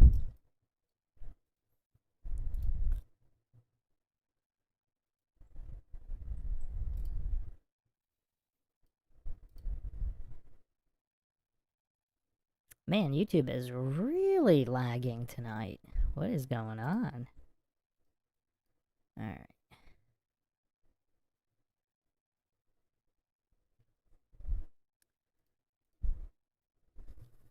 Truth Trollette says curb stomp. Flat Bob says the best, not the craziest. Justin says he got head kicked unconscious himself as well. Who, Cro Cop? Yeah, I mean, he was fighting way past his prime. He had 3 careers, so he did boxing. He's around 50 fights in boxing. Then he had a whole kickboxing career. Then he had a whole career in Pride, sometimes fighting 8 times a year, multiple times a night, before he ever went over to the UFC. I don't know. He was only knocked out, I think, once in Pride, if I remember correctly. And it wasn't by a kick. It was a punch by Kevin Randleman, this really crazy, powerful wrestler who he beat in the rematch. But let's, yeah, check this out. It's pretty vicious stuff. I mean, the UFC is really watered down. I mean, other than the first few UFCs, which were just sham Gracie infomercials anyway, because they blocked legit kickboxers from even fighting, because they knew they would destroy Royce Gracie. That's a subject for another podcast. The UFC Expose podcast. Alright, this is the last martial arts stuff we're doing, then we're getting back to turkey attacks, the way we started this. But, okay, so check this out. Mirko Cro Cop here. Probably the greatest kickboxer in MMA.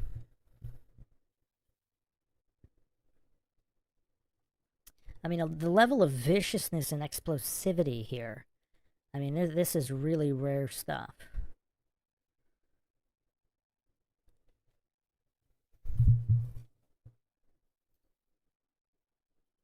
Flat Bob says, bro had tree trunks for legs. He did, but if you watch his earlier fights, he's pretty light.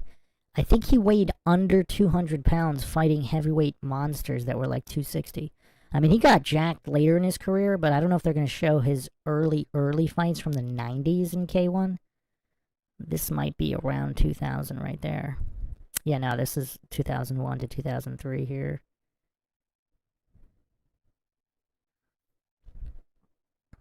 But yeah, this guy's a killing machine. He was also an anti-terrorist squadron leader in Croatia. But I mean, his speed was just unrivaled for heavyweight. I mean, he's basically tapping that heavy Muay Thai bag and it's going flying. Justin Johnson says this dude would kill Seagal. Nah, how so? I would like to see them fight. That would be interesting, because I would like to see how Seagal would handle his punches. I mean, not to sleep on his boxing. His boxing is very solid. But I don't know how Seagal would handle one of this guy's leg kicks. I mean, I just don't know. I would like to see it. I would like to see. I mean, I would definitely like to see it. I mean, if we had a time machine and we can go prime Seagal versus prime Cro Cop in a ring, I mean, that would be worth some money to see, because I have no idea what would happen. I don't know how Seagal would handle this kind of kicking. I'm guessing he would just circle in and then just, Aikido destroy. But the question is exactly how he would circle in on some of these kicks. Because if Krokop can land some of these kicks, I mean, I don't know. You're right. Seagal has never really been tested. Nobody's good enough to hit Seagal. So we really don't know what would happen if someone did. Maybe that's one of the reasons he got so fat, because he's just unhittable. Krokop's stare downs were also the best. Like, this guy's an anti-terrorist squadron leader. Like, he shoots people for a living. Like, none of these guys are gonna intimidate him in any way. He actually beat Bob's... I think he was the first... Was he the first guy to beat Bob Sapp when Bob Sapp was undefeated in boxing? I think he might... in kickboxing, I think he might have been the first guy to beat Bob Sapp. When Bob Sapp was considered absolutely unbeatable. Yeah, I wouldn't want to get kicked by this guy. Look at his legs. It's not just the size and the power, but the technique is virtually flawless. I mean, this guy was just a wrecking machine. I mean, I don't know if Seagal... I don't think Seagal can handle a kick to the leg from this guy, but the question is would Seagal allow himself to get kicked by this guy? Like, I just don't know how Seagal would handle these. Like, the high kick, I think Seagal would be okay. I think he would circle in. But a kick to the leg from a guy like I don't know how Seagal would handle it. I mean, that would buckle his knee. I mean, Seagal has literally... Krokop has literally broken guys' legs with these kicks. Oh, that was vicious. That guy went on to fight... to wrestle for the WWE. The guy that just got punched in the face there. Oh, this was vicious. Yeah, in Pride, you're allowed to knee and kick to the head of downed opponents. This was the rematch with the guy that knocked him out, Kevin Randleman. This is, I think, the first time Bob... He shattered Bob Sapp's orbital right there with that punch with those huge gloves. I mean, if they were fighting in MMA gloves, oh, man. Truth Troll, that says, are his legs licensed? I mean, these are deadly weapons. Yeah, he retired. He's got some kind of brain issues now, because he fought so far past his prime and got knocked out quite a few times.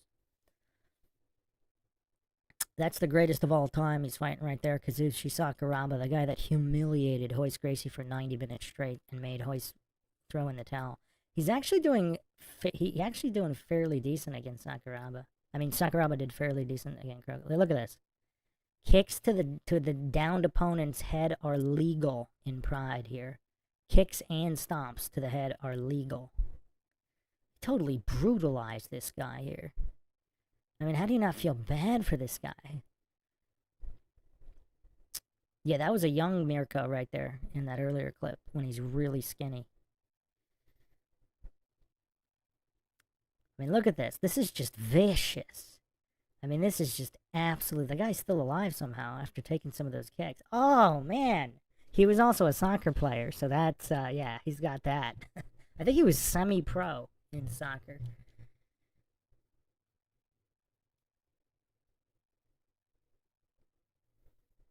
And the thing is, he's basically a middleweight. Like, if he cut weight, he doesn't cut weight. Because he was walking around in the 190s. 190 pounds, 200 to 200, 205 or something. He was really light in his prime when he was fighting these heavyweight killers. That's Fedor Emelianenko's brother there he just took down.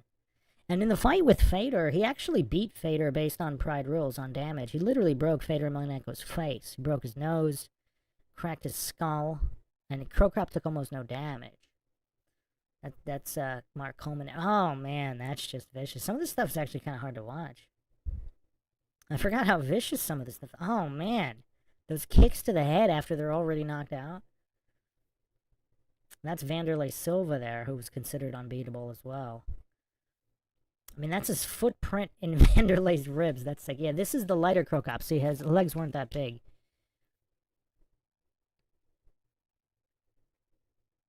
He actually didn't utilize stomps as much as just the regular soccer kicks. Ooh, that liver kick is nasty. Nasty stuff.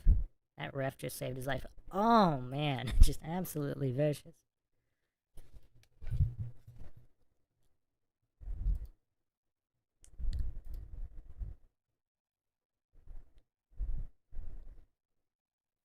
Yeah, I mean, this guy in his prime, there's a reason Fedor Emelianenko ducked him for so many years. He waited until Krokop fought 8 times in 1 year to fight him. And that was technically, I would call it, I would actually call it for, if you look at the actual Pride rules where damage is heavily favored, I think this montage might have been made before the Fader fight, actually. Like, right before. Because that's Fedor Emelianenko watching his brother get knocked out. Or maybe it was made after, I don't know, let's see. Let's see if they include any clips here, because they fought in 2004. It was considered the fight of the century, which it kind of was. It's probably the greatest heavyweight fight of all time. Cro Cop versus Fedor. But Fedor was ducking him for years. He wanted nothing to do with Cro Cop.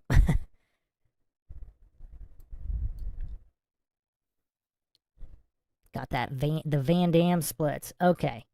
So let's, yeah, if you guys are interested. I mean, I didn't think we'd be doing this on Thanksgiving, but...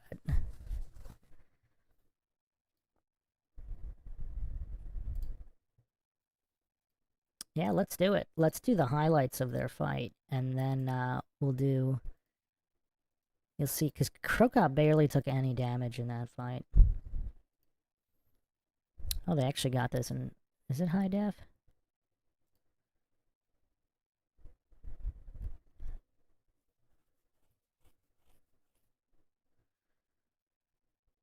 Oh, this was fair use. What happened? Did they shut down our stream? No way. No way. Is it still going on Rumble? Are we still on Rumble? Alright, if we're still on Rumble...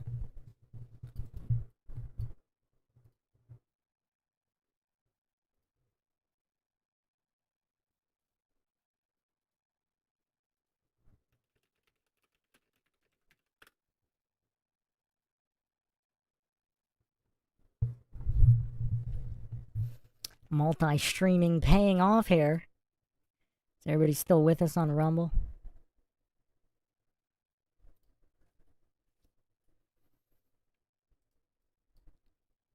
Yes, definitely fair use here, obviously. I mean, there's just so much fair use here. There couldn't be more fair use. Is it possible to do more fair use than this? I don't know. I mean, we're doing such extensive breakdowns here. Is everybody over on Rumble now? You can chat in the Rumble, too. I could see all the chat in the Rumble if you guys want to chat in the Rumble.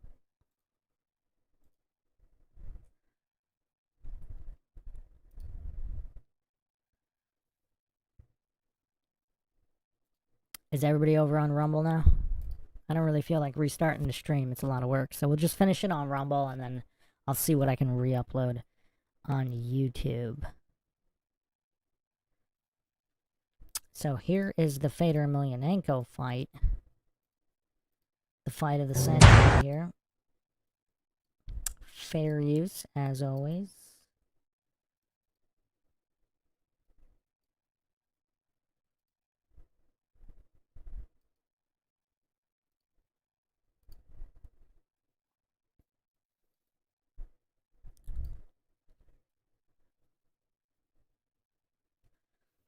I mean, if the YouTube chat is still showing up, I guess you could keep chatting on the YouTube chat if it's still showing up. But yeah, the stream should be going strong on Rumble.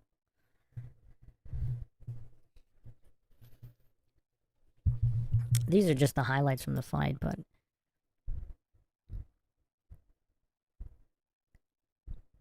look at the speed of these heavyweights. I mean, these are heavyweights. But you can clearly see Cro Cop's outclassing him. Because he can't land anything on Cro Cop. Oh man, that broke his nose right there. Look at the speed of these heavyweights. It's just absolutely insane. These guys are heavyweights. Yeah, he clipped him a little bit. Fedor clipped him a little bit. Oh, that was a hard kick. He almost decapitates Fedor at some point, too. So he did it. Basically, the reason Fedor Emelianenko got the decision is because of the ground control. But in Pride, there's a lot that goes into damage. So even if you hit your opponent, but it doesn't do any damage, technically, according to the Pride rules, you're not really going to win. Because if you have, like, Fedor had all these glancing blows on Krokop, whereas Krokop had a lot of these strikes were dead on. Like these are all glancing for the most part. Like he's barely grazing him. See, like barely grazing him, but he's controlling, but control isn't worth as much in Pride. Like even all those punches, those really didn't do much. Hit didn't do much, that didn't do much. But when Krokop hits him, I mean, he almost kills him. Oh man, that's devastating. I mean, look at that. You can clearly tell who outclassed who in this fight. Because even that was grazing as well. And he tried to take Krokop down. That was a decent punch. Krokop wouldn't allow him. Oh, man. I mean, you gotta hand it to Fedor Emelianenko. His chin was incredible to handle this kind of punishment from Krokop. And Fedor's, like, really high level in judo, too. And Krokop, before he gassed... Keep in mind, this is, like, Krokop's, what, 9th, 10th, maybe even 11th fight within a year period or so. Because the year before, I think he fought 8 times or something. I mean, Krokop was one of the most active fighters, and Fedor fought like once or twice or something. And so, Krokop is not fresh by any stretch of the imagination. He's still completely outclassing Fedor Emelianenko, but he wasn't able to defend each and every takedown, so Fedor did have some ground control time on him. I mean, look at those. Those punches just swing and a miss. Yeah, that was a decent takedown from Fedor Emelianenko. But it's just pitter-patter here. I mean, this is really nothing. I mean, Krokop is in no danger of being knocked out at any point from any of this pitter-patter here. I mean, he's trying to score points from the bottom, but that never looks as good. But Fedor is just completely decimated. His entire face broken. His ribs broken. He looks like Frankenstein here. And Krokop looks like he's just in a sparring match. He's got like one little scuff on his forehead, and that's it. One little scuff. And he's pretty gassed out here by the last round. Still doing damage, though. That was a decent punch from Fedor.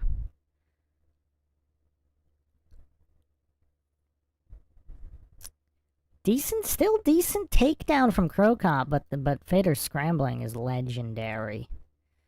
Legendary scrambling.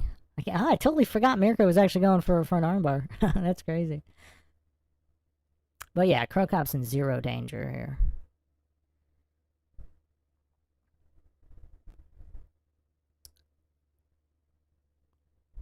Yeah, he's so tired here. And still in zero danger of getting knocked out. Or finished in any way. And that's all Fedor's blood on him. I mean, just look at the decimation unleashed on Fedor Emelianenko's face here. I mean, Krokop did all the damage in that fight. Yeah, I've seen every single Krokop fight, Justin Johnson. Oh, Maria Walker saying YouTube's working? Oh, YouTube's back? What the heck just happened? YouTube's back? What? I've never seen that happen before, where the stream gets terminated and then it comes back. That's crazy. That's cool. Wait, you're saying the Rumble's not playing? This is so weird. I don't know, the Rumble's coming in. Rumble's coming in. I see Flat Bob's messages, but that's it. But it looks like the YouTube stream is back, which is strange. So, yeah, let me just put up a picture of Fedor after the fight as well. I mean, Krokop did all the damage, and he was never in any danger of being finished where Fedor almost died. I mean, he literally almost died in this fight. You could really tell why he was ducking him for so many years and then ducked all the rematches. He just would not give Krokop a rematch. But yeah, and this was Krokop already past his prime in 04. Like 2002 Krokop, I mean, Fedor doesn't get out of the first round against a 2002 Krokop. Maybe 2001 even. 2001, 2002, I mean, that's prime Krokop right there. I mean, he's a lot faster than he was in this fight. Even though, I mean, he's still crazy fast here, but, you know, he's 30 years old with 3 careers at this point. Boxing, kickboxing, and now into MMA. I mean, his MMA is a little, I mean, you know, I don't want to say he was completely past his prime in 04, but you could clearly see he lost a lot of speed and explosiveness by '04, unless you've never seen him fight before, then he still looks incredibly fast and explosive because he is.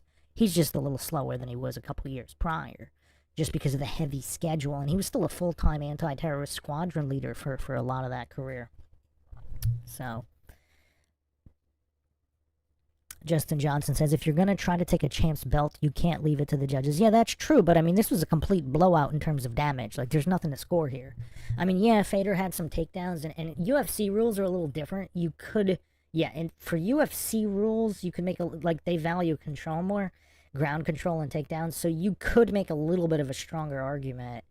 In UFC rules, maybe you could give it to Fader Emelianenko, but Pride rules, I mean, this is a blowout fight. I mean, I really don't know how anybody who's actually read the rules could think this was controversial, like, wasn't controversial in any way. I mean, because I mean, Fader was completely demolished. Broken ribs, broken nose. I mean, completely decimated across the board in terms of damage. And he was completely outclassed on the feet.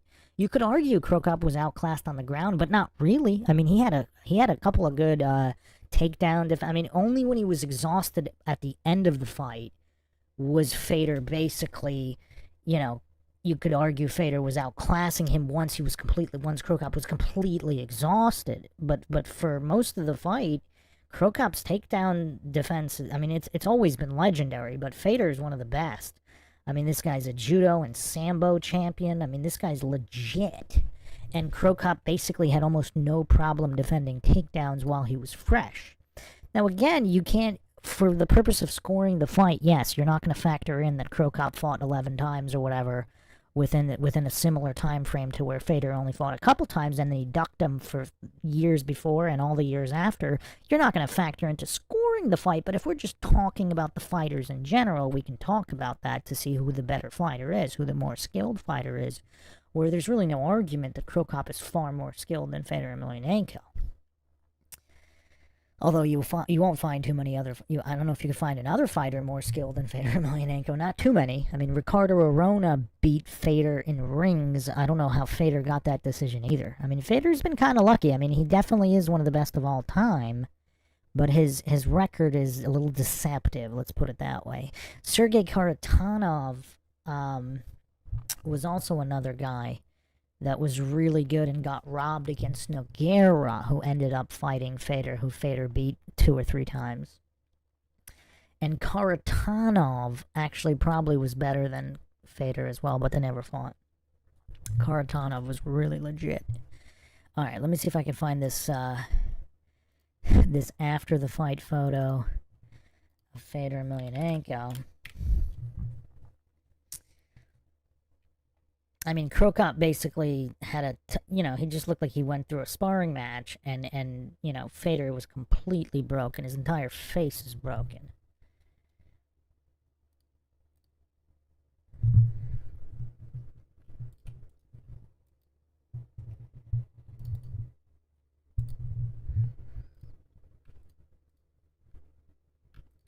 The highlight also didn't include, like, the best moment from the fight, which is kind of crazy. I'm going to have to get a video of that, because let's make this comprehensive. It actually didn't even include when Krokop almost knocked him out and knocked him out of the ring. Maybe it was a Fader Emelianenko fan who was, who made this highlight, but...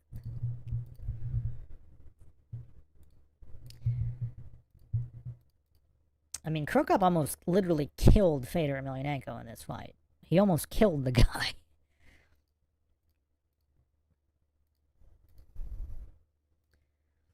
I mean, he was absolutely destroyed. I mean, absolutely decimated in this fight. Completely outclassed. I mean, really the only reason he even got the decision... I mean, Fader Emelianenko's cardio and durability is absolutely legendary. But this was the beating of his life he got here. He got the beating of his life here. I mean, props to him having this... I mean, his cardio is just so incredible. His durability, I mean, the beating he took in this fight, I mean, there's not a lot of humans that could survive the beating that Krokop unleashed on him.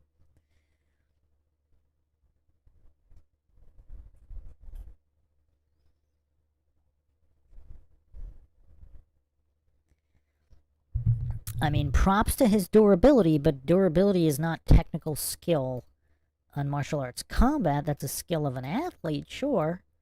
And that's why he won so many fights, sure. But I mean, look at this guy. This guy was completely obliterated in this fight. I mean, this was a pretty one-sided beating until Krokop got tired. And even then, Fedor Emelianenko was unable to put Krokop in any sort of danger whatsoever. I mean, there was zero chance of Krokop getting knocked out or submitted, practically. I mean, if Fedor could, he would. But let me get this clip here. I can't believe they didn't have this clip in here.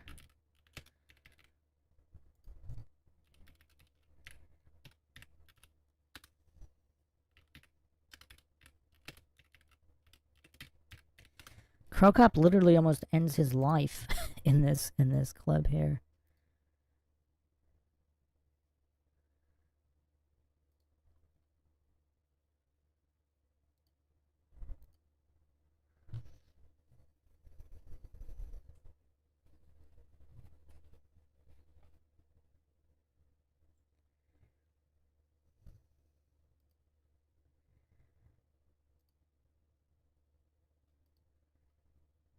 See if I can get the clip here.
Alright, I'm gonna have to get the full fight here.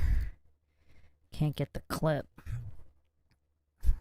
This was probably the most impressive part of the fight. I have no idea why it was not included in that highlight. Only thing I could think of is that whoever made that highlight was a real Fedor Emelianenko fanboy.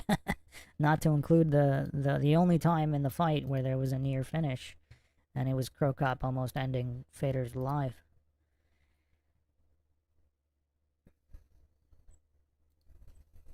Yeah, if they had fought, if Fedor didn't duck him the previous year or the year before that, we would have probably gotten the greatest heavyweight fight ever. Because I don't think Krokop would have beat him that easily, but he would have. It looks like he would have definitely beat him based on what we saw here from a past his prime Krokop.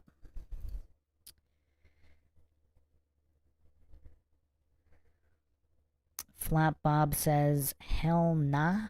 You talking about Rumble information? April says, Kadyrov hosted Child MMA. Fedor criticized it. As a result, 2 Chechens were dispatched to assault his daughter. Whatever happened with that? Whatever happened with that? I don't remember what happened with that. April says his brother... April, how do you know so much about the Emelianenko brothers? I mean, there's a third brother, isn't there, too? His brother Alex betrayed him and joined Kadyrov's MMA. Kadyrov had Fedor's daughter hospitalized over a comment Fedor made. Yeah, there was something with that, and his brother Alexander is actually some kind of famed Russian mobster who he served a lot of prison time. A super talented fighter, too. I mean, some of the best boxing and MMA ever. I mean, Alexander's boxing was better than Fedor's. Way better. And he even beat Fedor Emelianenko in Sambo. They actually competed in Sambo at least on one occasion, and Alexander actually beat him. I think Fedor might have also beaten him. I don't remember the exact details. Yeah. So, well, let me see here. Oh, there's so much lag here, but I'll have it up in a couple seconds. The full fight. I think UFC actually owns the entire Pride archive, but this is obviously all fair use. I mean, we are asking the important questions on Thanksgiving 2024 here. Jason David Frank, Jean-Claude Van Damme, Mirko Cro Cop, Russell Wong, Ray J. We're going over it all. Alright. So let's see if I forgot exactly. I'm guessing it's the first round. So let's see here. I'm guessing it's the first round.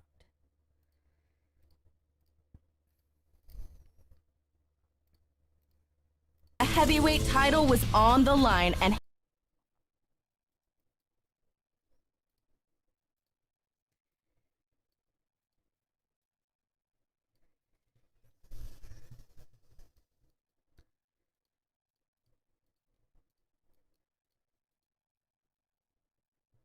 their reflexes are just out of this world for heavyweights. I mean, anybody, it's kind of weird. A lot of people think Stipe Miocic or John Jones would beat any of these guys. I mean, those guys are literally moving in slow motion compared to these guys here. I mean, it's literally like slow motion fighters. I mean, the reflexes here is just absolutely insane from both these guys. I mean, look at this. I mean, Cro Cop's head movement just outstanding as he outclasses Fedor Emelianenko. I forgot exactly where it is. It might be coming up here.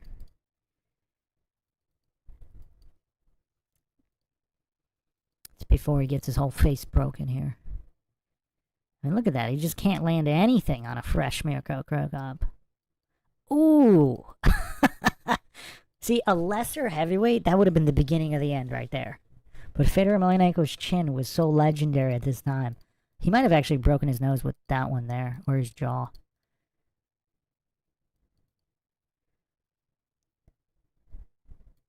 Yeah, look at his nose is broken. Look at that, that's nasty. He broke his nose.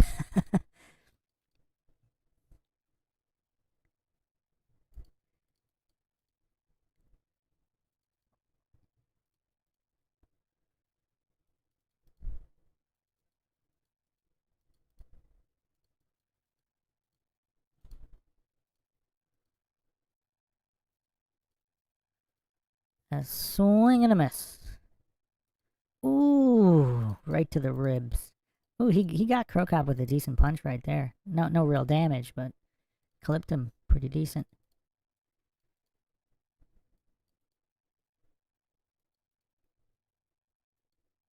Swing and a miss. Swing and a miss again. Clipped him a little bit there. Yeah, he got a clip in there. The second punch in those 5 looks like it landed. Dodged that one pretty good. Dodged that one. It might be coming up here somewhere. Ooh. Yeah, so that one, not bad. I mean, that kick's a little high. Fedor's not even... See, Fedor doesn't know if he's kicking low or high, because Cro Cop is so fast. So he's got his leg up, clipped him in the head. Ooh, he throws Cro Cop here, but look at Cro Cop's recovery. He just turns to the side. Fedor's thrown out of the ring. I thought that happened at a different spot, but yeah. So, I mean, that would have been the end of the fight there. I don't know why Cro Cop kicked so high on him, because he's not that tall. Like, his brother's crazy tall. Alexander, he had kicked really high. But yeah. Oh, another solid low kick. But yeah, Cro Cop's getting tired here. He doesn't... And this is Pride, so the first round was actually 10 minutes. So that made a lot of the fights more dynamic, because plenty of the guys knew that they didn't have the cardio to last 10 minutes. So they would really try to finish the fight as early as possible. So a lot less fights made it out of the first round. Now the second and third round are 5 minutes. The first round is 10 minutes.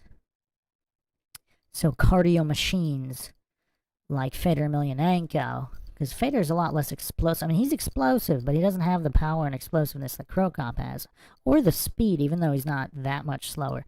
he trained his kickboxing really hard for this fight. So before this fight, Fedor Emelianenko's kickboxing was actually way worse. Like, not even close to this level.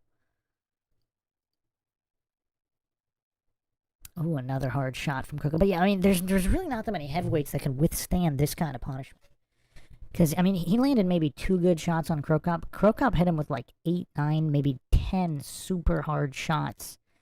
And, yeah, Fedor's durability is what got him this decision. Even though, according to the rules, I mean, he's losing by a mile here just on damage. I mean, his nose is literally broken, where he can barely scratch Krokop. I mean, he landed a couple times. He landed a couple more there. I mean, this isn't a complete blowout, but, you know, like, that kick did nothing compared to when Krokop hit him with the low kick. He almost buckled his leg.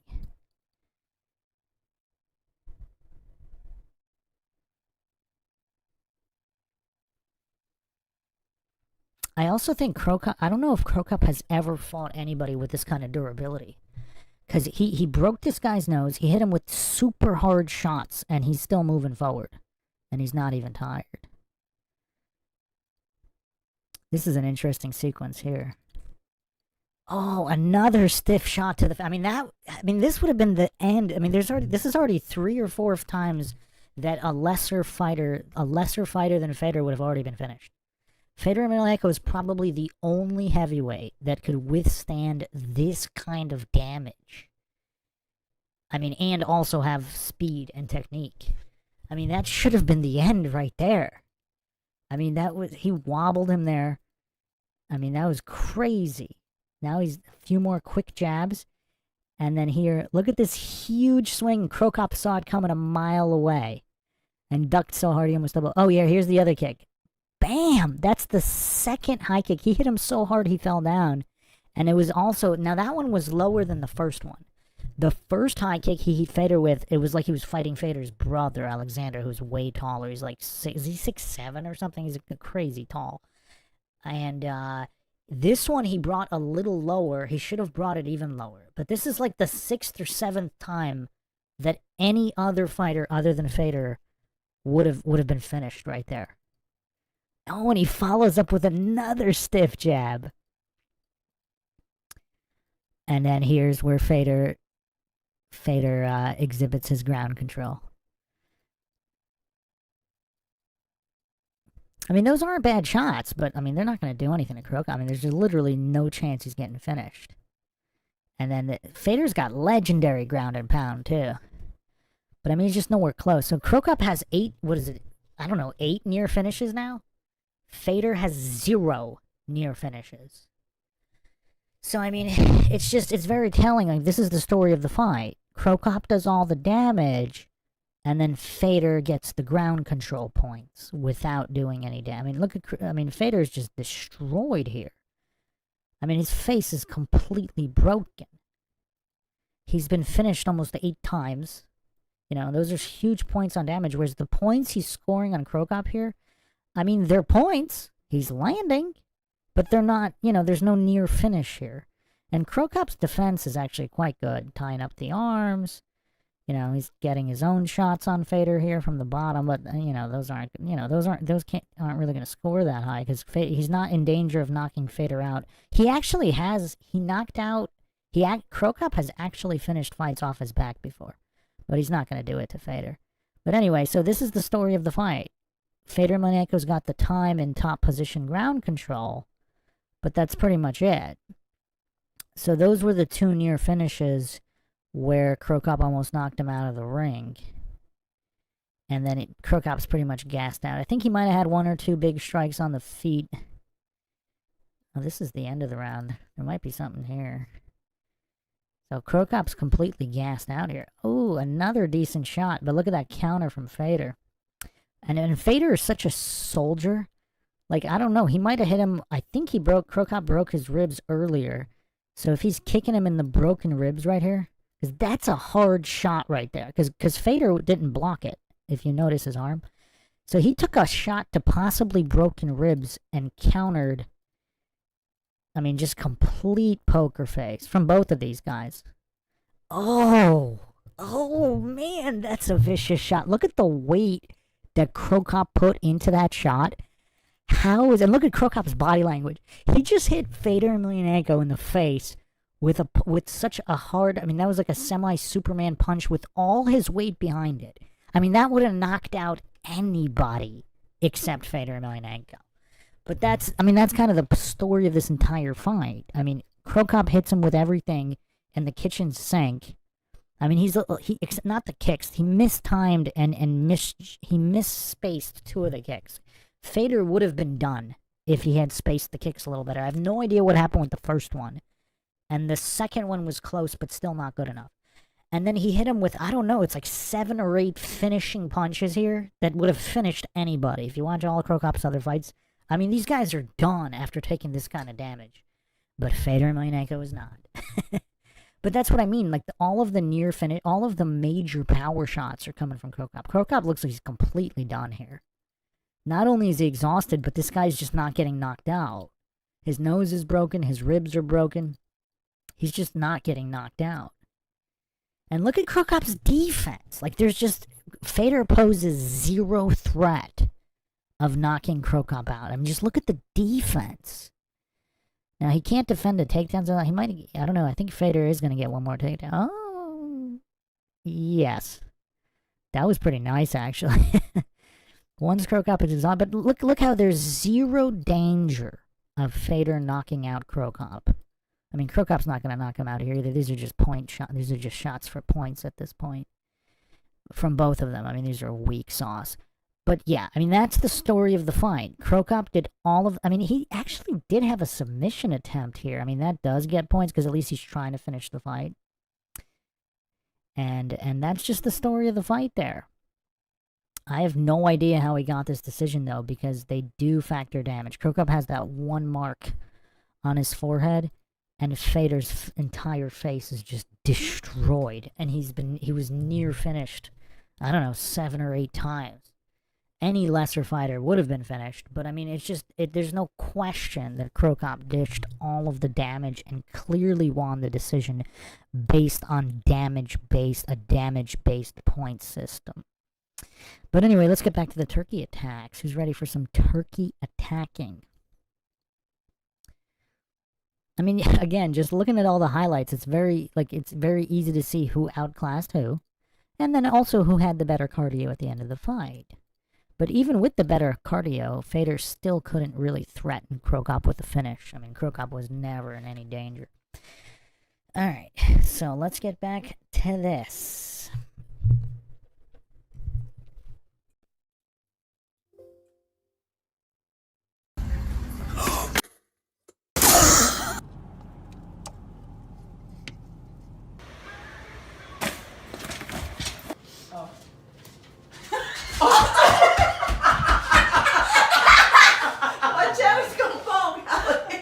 I want my sandal back. Come on, really? That's mine.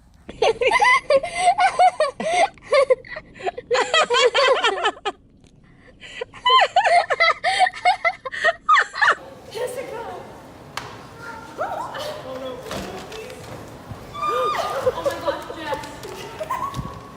What are you guys doing? They're not stopping. They're not letting go. And they done tore up my yard. You can put them all here and people can see. Here we go. What did you...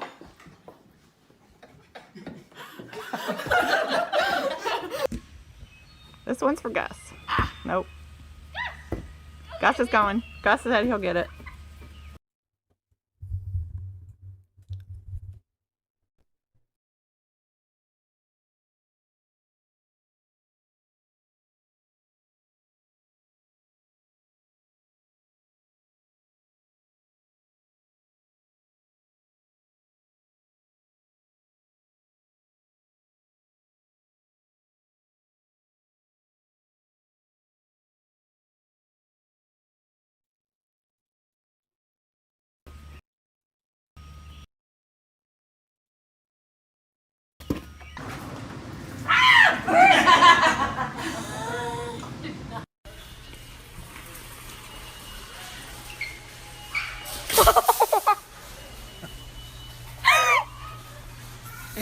No, let's not.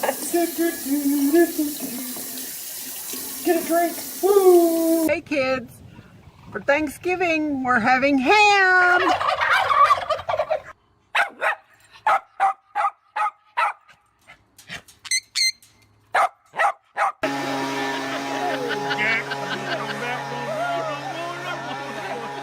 Give it.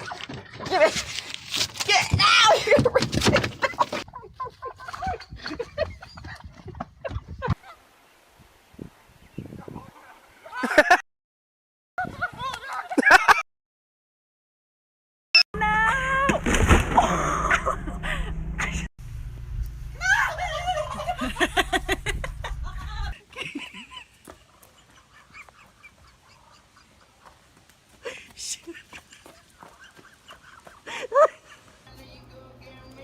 If you fall, Kevin, I'm gonna laugh.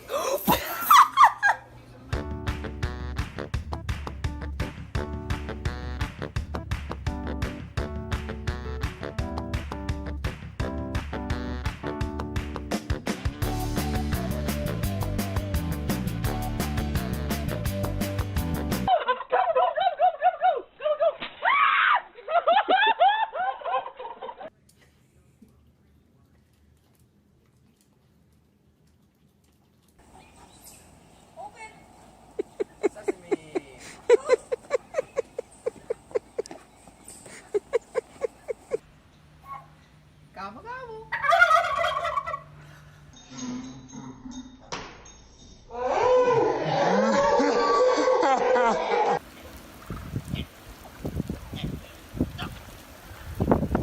Oh my god, this one's totally a rooster. Oh my god. Oh my god, this guy! Oh, look at him together.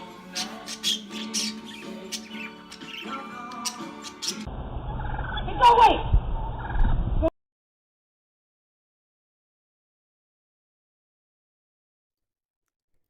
I don't get how some of these random turkey encounters happen. So, like, let's say this is her driveway. I mean, and the turkey walks on her driveway. Why would she engage the turkey? Like, why not just watch to see what it's going to do? I mean, is it just going to park itself? Does she need to drive out? Is that what this is? Is her car in the garage, and she needs to get out, and the turkey's just been hanging out there for an hour, so she got sick of it, so she went out there and started pointing at it? I mean, I don't know. Like, how do these actual turkey encounters unfold?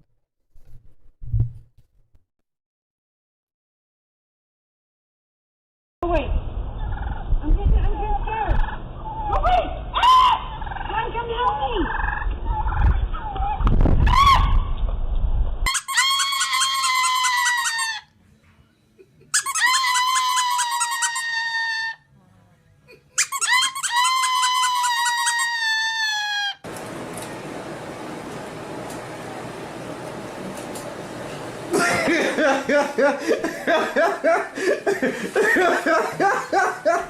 Ooh, don't strike me now.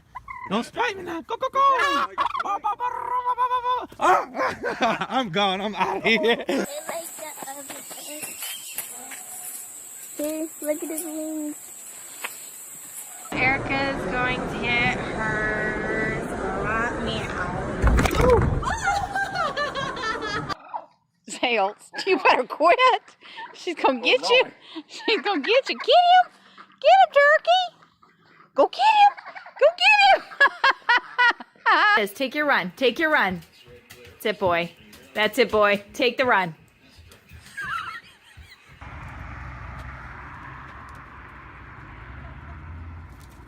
my God. Is this... Go, Zay. Woohoo! Say that.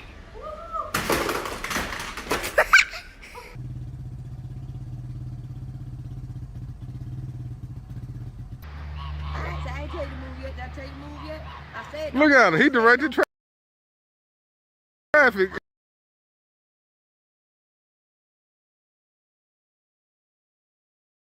I mean, this is kind of hilarious. Truth Trollette says turkeys are insanely stubborn, especially when you need to go somewhere. They're in the way. This turkey is literally continuing to get in the way of the vehicle.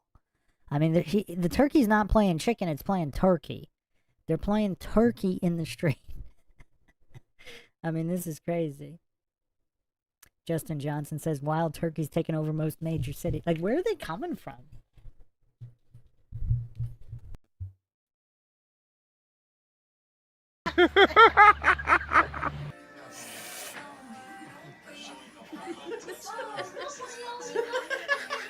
He said, that's good. System. You want to be a foster parent, but you will be a voice.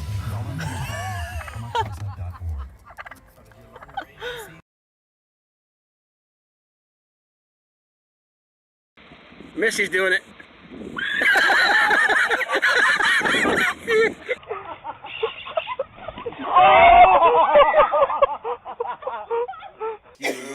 Yep, Thanksgiving laid over. Thanksgiving. You're gonna post. That should go on America's Funniest Home Videos. Yeah, you need to. It's like we're playing chicken. What is he doing? He's going under it? What?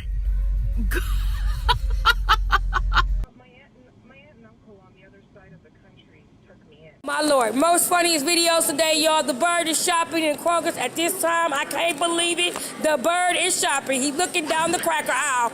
I'm going to post this today, y'all, in the middle of the day. I cannot believe it. It is a tragedy, but the bird is shopping. Watch out, y'all. Y'all got to see Birdie shopping now.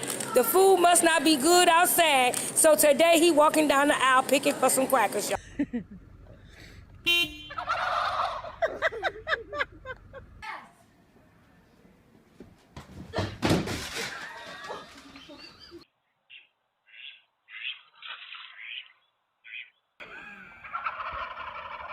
Oh, they didn't really run. They just all freaked out.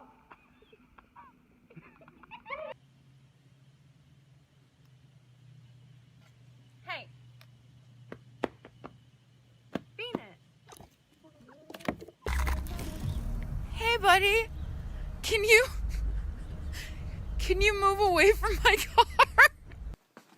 Whoa!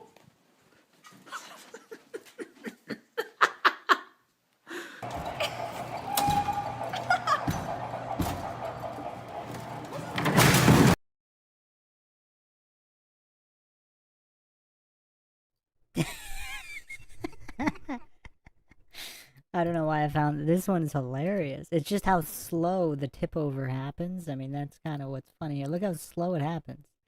It's like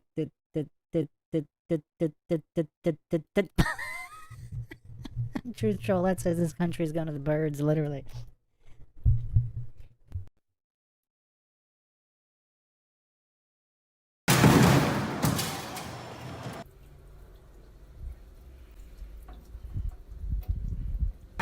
This is a good workout for wrestling, Joe.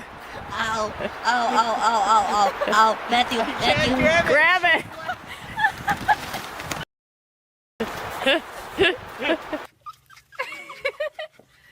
Got it, Simmer.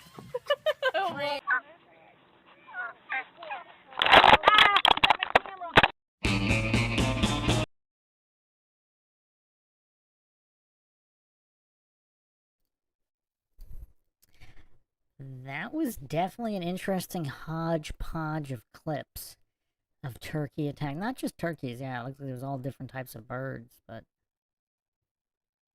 this one was just stealing money. Straight jacking people's Christmas money. So, Rodney Thomas asked, did you mention that Ben Franklin wanted the turkey as the national bird of the USA? I think I went over that in the old Thanksgiving conspiracy episode. I actually premiered that earlier today. That was an older episode, getting that back up for the archive. Truth Trollette says this was a wild ride. It was indeed. We started with turkeys, and we went through a whole bunch of kung fu. And then went to MMA, and then back to the turkeys. I did not see that coming for the Thanksgiving episode, but yeah. That's Mindshock for you. Always mind-shocking revelations here. Hope everybody enjoyed another edition of the Mindshock podcast for the Thanksgiving 2024 edition. Plenty more to come. I will be tackling more of the logical analyses, finishing up a bunch of those, as well as getting most of the archive back. Should have it back before the end of the year at this point. So, Flat Bob wants to hear me say gobble gobble. Is that the catchphrase? Jive turkey gobble gobble. Thanks again, everybody, for joining us. If you want to help support the Mindshock podcast, you can donate to our PayPal. Just check the link in the description. Make sure you subscribe to the channel. Hit the bell for notifications. Like and share Twitter, Facebook, Reddit, Patreon. You can also become a YouTube member right here on YouTube. Help support the channel that way. This is Bruce McGuire signing off. Catch you guys next time.